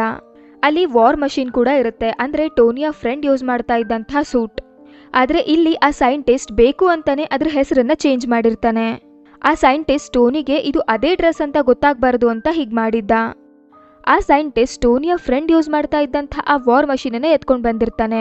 ಆದರೆ ಟೋನಿ ಕೂಡ ಸಿಕ್ಕಾಪಟ್ಟೆ ಪವರ್ಫುಲ್ ಆಗಿದ್ದ. ಅಲ್ಲಿಂದ ತನ್ನ ಜೀವ ಉಳಿಸ್ಕೊಂಡು ಹೇಗೋ ಓಡೋಗ್ಬಿಡ್ತಾನೆ. ಮತ್ತು ಇವೊಂದು ಉದ್ದೇಶ ಈಗ ಮ್ಯಾಂಡರಿನ್ನ ಲೊಕೇಶನ್ ಕಂಡುಹಿಡಿಯೋದಾಗಿರುತ್ತೆ. ಇದೇ ಸಮಯದಲ್ಲಿ ಟೋನಿಗೆ ಗೊತ್ತಾಗುತ್ತೆ ಆ ಸೈಂಟಿಸ್ಟ್ ಅಡ್ವಾನ್ಸ್ಡ್ ಸೂಟನ್ನ ಯೂಸ್ ಮಾಡಿಕೊಂಡು US ಪ್ರೆಸಿಡೆಂಟನ್ನು ಸಾಯಿಸಬೇಕು ಅಂತಿದ್ದ. ಹಾಗಾಗಿ ಇದನ್ನ ಏನಾದರೂ ಮಾಡಿ ತಡಿಬೇಕು ಅಂತ ಇರ್ತಾನೆ. ಮತ್ತು ಇದೇ ಪರ್ಪಸ್ಗೋಸ್ಕರ ಆ ಸೈಂಟಿಸ್ಟ್ US ಪ್ರೆಸಿಡೆಂಟ್ ಎಲ್ಗೋ ಹೋಗಬೇಕು ಅಂತ ಅನ್ಕೊಂಡು ತಯಾರಾಗ್ತಿದ್ದಂಥ ಪ್ಲೇಸಿಗೆ ಬರ್ತಾನೆ. ಆಗ ಆ ಸೈಂಟಿಸ್ಟ್ ಅವನನ್ನ ಕಿಡ್ನಾಪ್ ಮಾಡ್ಕೊಳ್ತಾನೆ ಮತ್ತು ಅವನನ್ನ ಒಂದು ಸೀಕ್ರೆಟ್ ಜಾಗಕ್ಕೆ ಕರ್ಕೊಂಡು ಹೋಗ್ತಾನೆ. ಮತ್ತು ಈ ಜಾಗದ ಲೊಕೇಶನ್ ಬಗ್ಗೆ ಯಾರಿಗೂ ಗೊತ್ತಿರಲಿಲ್ಲ. ಆದರೆ ಟೋನಿ ಮಾತ್ರ ಆ ಪ್ಲೇಸಿಗೆ ಬಂದೇ ಬಿಡ್ತಾನೆ ಆ ಚಿಕ್ಕ ಹುಡುಗನ ಹೆಲ್ಪಿಂದ. ಅದು ಅಲ್ಲದೆ ಟೋನಿ ಕೂಡ ಸಿಕ್ಕಾಪಟ್ಟೆ ಸ್ಮಾರ್ಟ್ ಆಗಿದ್ದ. ಟೋನಿ ಅಲ್ಲಿಗೆ ಹೋಗಿ ಅಲ್ಲಿರೋಂಥ ಎಲ್ಲ ಪ್ಯಾಸೆಂಜರ್ಸ್ನು ಕೂಡ ಕಾಪಾಡ್ತಾನೆ. ಆದ್ರೆ ಪ್ರೆಸಿಡೆಂಟ್ ಹತ್ರ ಹೋಗೋಷ್ಟ್ರಲ್ಲಿ ಆ ಸೈಂಟಿಸ್ಟ್ ಪ್ರೆಸಿಡೆಂಟ್ನ ಕರ್ಕೊಂಡು ಅಲ್ಲಿಂದ ಹೋಗಿರ್ತಾನೆ. ಹಾಗಾಗಿ ಅವನನ್ನ ಕಾಪಾಡೋದಕ್ಕೆ ಆಗಿರೋದಿಲ್ಲ. ಆದ್ರೆ ನಮಗೆ ಆ ಸೈಂಟಿಸ್ಟಿನ ಸೀಕ್ರೆಟ್ ಲೊಕೇಶನ್ ಗೊತ್ತಾಗಿರುತ್ತೆ. ಮತ್ತದು ಸಮುದ್ರದ ಹತ್ರ ಇರುವಂತ ಒಂದು ಸೀಕ್ರೆಟ್ ಪ್ಲೇಸ್ ಆಗಿರುತ್ತೆ. ಆ ಸೈಂಟಿಸ್ಟ್ ಪ್ರೆಸಿಡೆಂಟ್ನ ಅಲ್ಲಿ ಕರ್ಕೊಂಡ್ಬಂದಿದ್ದ ಉದ್ದೇಶ ಏನಪ್ಪಾ ಅಂತಂದ್ರೆ ಆ ಪ್ರೆಸಿಡೆಂಟ್ನ ಡೆತ್ನ ಇಡೀ ಸೋಷಿಯಲ್ ಮೀಡಿಯಾ ಮುಂದೆ ಲೈವ್ ಆಗಿ ತೋರಿಸ್ಬೇಕು ಅಂತ. ಇದರಿಂದ ಅವನಿಗೆ ಸಿಕ್ಕಾಪಟ್ಟೆ ಪಾಪ್ಯುಲಾರಿಟಿ ಸಿಗುತ್ತೆ. ಜೊತೆಗೆ ಎಲ್ಲ ಜನರು ಕೂಡ ಅವನ್ನ ನೋಡಿ ಹೆದರ್ಕೊಳ್ತಾರೆ. ಯುಎಸ್ನ ಪ್ರೆಸಿಡೆಂಟ್ನ ಕಿಡ್ನಾಪ್ ಮಾಡೋದು ಅಷ್ಟೊಂದು ಸುಲಭದ ಕೆಲಸ ಆಗಿರಲಿಲ್ಲ. ಆದ್ರೆ ವೈಸ್ ಪ್ರೆಸಿಡೆಂಟ್ ಅಂದ್ರೆ ಪ್ರೆಸಿಡೆಂಟ್ ಕೆಳಗಡೆ ಇರುವಂಥ ಒಬ್ಬ ವ್ಯಕ್ತಿ ಅವನು ಜಲಸೆಯಿಂದ ಪ್ರೆಸಿಡೆಂಟ್ನ ಕಿಡ್ನಾಪ್ ಮಾಡೋದಕ್ಕೆ ಸೈಂಟಿಸ್ಟ್ಗೆ ಹೆಲ್ಪ್ ಮಾಡಿದ್ದ. ಮತ್ತು ಈ ಕೆಲಸ ಮಾಡೋದಕ್ಕೆ ಅವನ ಇನ್ನೊಂದು ದುರಾಸೆ ಕೂಡ ಇರುತ್ತೆ. ಅದೇನಪ್ಪ ಅಂದ್ರೆ ಅವನಿಗೆ ಒಬ್ಳು ಅಂಗವಿಕಲ ಆಗಿರುವಂಥ ಒಬ್ಳು ಮಗಳಿದ್ಲು. ಮತ್ತು ಅವಳನ್ನ ಅದೇ ವೈರಸ್ಸಿಂದ ಆ ಸೈಂಟಿಸ್ಟ್ ಸರಿ ಮಾಡಿದ್ದ. ಆಮೇಲೆ ನಾವು ನೋಡ್ತೀವಿ ಟೋನಿ ಮತ್ತೆ ಅವನ ಫ್ರೆಂಡ್ ಆ ಸೈಂಟಿಸ್ಟ್ ಇರುವಂಥ ಜಾಗಕ್ಕೆ ಬಂದಿರ್ತಾರೆ. ಅಂದ್ರೆ ಸಮುದ್ರದ ಹತ್ರ ಇರುವಂಥ ಆ ಸೀಕ್ರೆಟ್ ಪ್ಲೇಸಿಗೆ. ಆಗ ಟೋನಿ ಅವನ ಫ್ರೆಂಡಿಗೆ ಹೇಳ್ತಾನೆ, ನಾನು ನನ್ನ ಸೆಕ್ರೆಟರಿ ಮತ್ತೆ ಸಿಇಒನ ಕಾಪಾಡ್ತೀನಿ, ನೀನು ಪ್ರೆಸಿಡೆಂಟ್ನ ಕಾಪಾಡು. ಆಮೇಲೆ ನಾವು ನೋಡ್ತೀವಿ ಐರನ್ ಮ್ಯಾನ್ ಆ ಸೈಂಟಿಸ್ಟ್ನ ಮುಂದೆ ಹೋಗ್ತಾನೆ. ಆ ಸೈಂಟಿಸ್ಟ್ ಕೂಡ ಐರನ್ ಸೂಟ್ನ ಹಾಕೊಂಡಿದ್ದ. ಮತ್ತು ಇವರಿಬ್ರು ಮಧ್ಯ ಬಹಳ ಫೈಟ್ ಆಗುತ್ತೆ. ಆ ಕಡೆ ಟೋನಿಯ ಫ್ರೆಂಡ್ ಪ್ರೆಸಿಡೆಂಟ್ನ ಕಾಪಾಡ್ತಾನೆ ಮತ್ತು ಅವನಿಗೂ ಒಂದು ಐರನ್ ಸೂಟ್ನ ಕೊಡ್ತಾನೆ. ಮತ್ತು ಅವನು ಹೇಳ್ತಾನೆ, ನೀವಿಲ್ಲಿಂದ ಹೊರಟ್ಬಿಡಿ. ಮತ್ತು ಈ ಕಡೆ ಐರನ್ ಮ್ಯಾನ್ ಕೂಡ ಅವನ ಸೆಕ್ರೆಟರಿ ಮತ್ತು ಸಿಇಒನ ಕಾಪಾಡ್ತಾನೆ. ಆದರೆ ಈ ಟೈಮ್ನಲ್ಲಿ ಆ ಸೆಕ್ರೆಟರಿ ಕೆಳಗಡೆ ಬಿದ್ದುಬಿಡ್ತಾಳೆ. ಮತ್ತು ಕೆಳಗಡೆ ತುಂಬ ಬೆಂಕಿ ಉರಿತಾ ಇರುತ್ತೆ. ಟೋನಿ ಮಾತ್ರ ತುಂಬ ಹೆದರ್ಕೊಂಡು ಬಿಡ್ತಾನೆ, ಈ ಬೆಂಕಿನಲ್ಲಿ ಆ ಸೆಕ್ರೆಟರಿ ಸುಟ್ಟು ಹೋಗ್ಬಿಡ್ತಾಳೆ ಅಂತ. ಆದರೆ ಇಂಟ್ರೆಸ್ಟಿಂಗ್ ವಿಷಯ ಏನಪ್ಪಾ ಅಂತಂದರೆ ಆ ಸೈಂಟಿಸ್ಟ್ ಟೋನಿಯ ಸೆಕ್ರೆಟರಿ ಬಾಡಿಗೂ ಕೂಡ ಆ ವೈರಸ್ನ ಇಂಜೆಕ್ಟ್ ಮಾಡಿದ್ದ. ಇದರಿಂದ ಅವಳಿಗೆ ಬೆಂಕಿನಲ್ಲಿ ಬಿದ್ದರೂ ಕೂಡ ಏನೂ ಆಗಲಿಲ್ಲ. ಆ್ಯಕ್ಚುಲಿ ಇದು ಒಳ್ಳೆ ವಿಷಯನೇ ಆಗಿರುತ್ತೆ. ಆಮೇಲೆ ಐರನ್ ಮ್ಯಾನ್ ಆ ಸೈಂಟಿಸ್ಟ್ ಹತ್ರ ಹೋಗ್ತಾನೆ. ಈಗ ಇವರಿಬ್ರು ಮಧ್ಯೆ ಮತ್ತೆ ತುಂಬ ದೊಡ್ಡ ಫೈಟ್ ಆಗುತ್ತೆ. ಆದರೆ ಟೋನಿ ನೋಡ್ತಾನೆ ಆ ಸೈಂಟಿಸ್ಟ್ ಮೇಲೆ ಇವನ್ ಅಟ್ಯಾಕ್ಸ್ಗಳಾಗಲಿ ಅಥವಾ ಇವನ್ ಆರ್ಮಿಗಳಿಂದ ಯಾವುದೇ ರೀತಿಯಾದಂಥ ಪರಿಣಾಮ ಬೀಳ್ತಾ ಇರಲಿಲ್ಲ. ಹಾಗಾಗಿ ಅವನಿಗೊಂದು ಐಡಿಯಾ ಬರುತ್ತೆ. ಅವನು ತನ್ನ ಸೂಟ್ನ ತೆಗೆದು ಆ ಸೈಂಟಿಸ್ಟಿಗೆ ಹಾಕ್ಸ್ಬಿಡ್ತಾನೆ. ಆ ಸೂಟ್ನ ಒಂದು ಸ್ಪೆಷಾಲಿಟಿ ಏನಪ್ಪಾ ಅಂತಂದರೆ ಅದರಲ್ಲಿ ಸೆಲ್ಫ್ ಎಕ್ಸ್ಪ್ಲೋಷನ್ ಆಗುವಂಥ ಆಪ್ಷನ್ ಇರುತ್ತೆ. ಮತ್ತು ಟೋನಿ ಕೂಡ ಹಾಗೆ ಮಾಡ್ತಾನೆ. ಇದರಿಂದ ಆ ಡ್ರೆಸ್ ಬ್ಲಾಸ್ಟ್ ಆಗಿಬಿಡತ್ತೆ. ಆದರೆ ಆ ಸೈಂಟಿಸ್ಟ್ ಕೂಡ ತುಂಬಾನೇ ಬುದ್ಧಿವಂತ ಆಗಿದ್ದ. ಅವನು ಕೂಡ ಆ ವೈರಸ್ನ ಇಂಜೆಕ್ಟ್ ಮಾಡ್ಕೊಂಡಿದ್ದ. ಮತ್ತು ಇದರಿಂದ ಆ ಬ್ಲಾಸ್ಟಿಂದ ಅವನು ಸಾಯೋದಿಲ್ಲ, ಆದರೆ ಅವನು ಪೂರ್ತಿಯಾಗಿ ಸುಟ್ಟು ಹೋಗ್ಬಿಟ್ಟಿರ್ತಾನೆ. ಮತ್ತು ಅವನಲ್ಲಿ ಇನ್ನೂ ಕೂಡ ಶಕ್ತಿ ಇತ್ತು. ಆಮೇಲೆ ಅಲ್ಲಿಗೆ ಆ ಸಿಇಒ ಬರ್ತಾಳೆ. ಅವಳು ಆ ಸೈಂಟಿಸ್ಟನ್ನ ಸಾಯಿಸ್ಬಿಡ್ತಾಳೆ. ಮತ್ತು ಈಗ ಫೈನಲಿ ಆ ಸೈಂಟಿಸ್ಟ್ ಸತ್ತು ಹೋಗ್ಬಿಡ್ತಾನೆ. ಆಮೇಲೆ ಆ ಸಿಇಒ ಟೋನಿ ಹತ್ರ ಹೋಗ್ತಾಳೆ. ಮತ್ತು ಅವರಿಬ್ರು ಒಬ್ರನ್ನೊಬ್ರು ಹಗ್ ಮಾಡಿಕೊಂಡು ಕನ್ಫೆಸ್ ಮಾಡ್ತಾರೆ ಒಬ್ರನ್ನೊಬ್ರು ಅವರು ಇಷ್ಟಪಡ್ತಾ ಇದ್ದಾರೆ ಅಂತ. ಮತ್ತು ಟೋನಿ ಬಾಕಿ ಐರನ್ ಆರ್ಮಿಗೂ ಕೂಡ ಕಮಾಂಡ್ ಮಾಡ್ತಾನೆ ಸೆಲ್ಫ್ ಎಕ್ಸ್ಪ್ಲೋಷನ್ ಮಾಡ್ಕೊಳ್ಳೋದಕ್ಕೆ. ಮತ್ತು ಅದು ಹಾಗೆ ಆಗುತ್ತೆ. ಮತ್ತಿದು ಆಕಾಶದಲ್ಲಿ ಫೈರ್ ವರ್ಕ್ಸ್ ಥರ ಕಾಣ್ತಾ ಇರುತ್ತೆ. ಆಮೇಲೆ ನಾವು ನೋಡ್ತೀವಿ ಪೊಲೀಸ್ ಡ್ಯೂಪ್ಲಿಕೇಟ್ ಮ್ಯಾಂಡ್ರೇನ್ ಮತ್ತು ಆ ವೈಸ್ ಪ್ರೆಸಿಡೆಂಟ್ನ ಅರೆಸ್ಟ್ ಮಾಡಿರ್ತಾರೆ. ಮತ್ತು ಇದರಿಂದ ಐರನ್ ಮ್ಯಾನ್ಗೆ ಇನ್ನೂ ತುಂಬ ದೊಡ್ಡ ಹೆಸರು ಬಂದಿರುತ್ತೆ. ಮತ್ತು ಇಡೀ ಜಗತ್ತಿನ ದೊಡ್ಡ ದೊಡ್ಡ ಸರ್ಜನ್ಸ್ ಎಲ್ಲ ಅವ್ನು ಆಪರೇಷನ್ ಮಾಡ್ತಾರೆ. ಅವ್ನ ಚೆಸ್ಟ್ನಲ್ಲಿರುವಂಥ ಮೆಟಲ್ ಪೀಸಸ್ಗಳನ್ನ ತೆಗಿತಾರೆ. ಮತ್ತು ಇದು ತುಂಬಾನೇ ದೊಡ್ಡ ಪ್ಲಸ್ ಪಾಯಿಂಟ್ ಆಗಿರುತ್ತೆ. ಈಗ ಟೋನಿಗೆ ಯಾವುದೇ ರೀತಿಯಾದಂಥ ಟೂಲ್ನ ಅವಶ್ಯಕತೆ ಇರಲಿಲ್ಲ, ಯಾವುದೇ ರೀತಿಯಾದಂಥ ಸೂಟ್ನ ಅವಶ್ಯಕತೆ ಇರಲಿಲ್ಲ ಅವ್ನು ಜೀವಂತವಾಗಿರೋದಕ್ಕೆ. ಮತ್ತು ಅವನು ಆ ಟೂಲ್ನ ನೀರಿನಲ್ಲಿ ಬಿಸಾಕ್ಬಿಡ್ತಾನೆ. ಮತ್ತೆ ಅವನ ಫ್ರೆಂಡ್ ಸಿಇಒನ ಕೂಡ ಕಾಪಾಡಿರ್ತಾರೆ. ಇಲ್ಲಿಗೆ ಈ ಮೂವಿ ಮುಗಿಯುತ್ತೆ.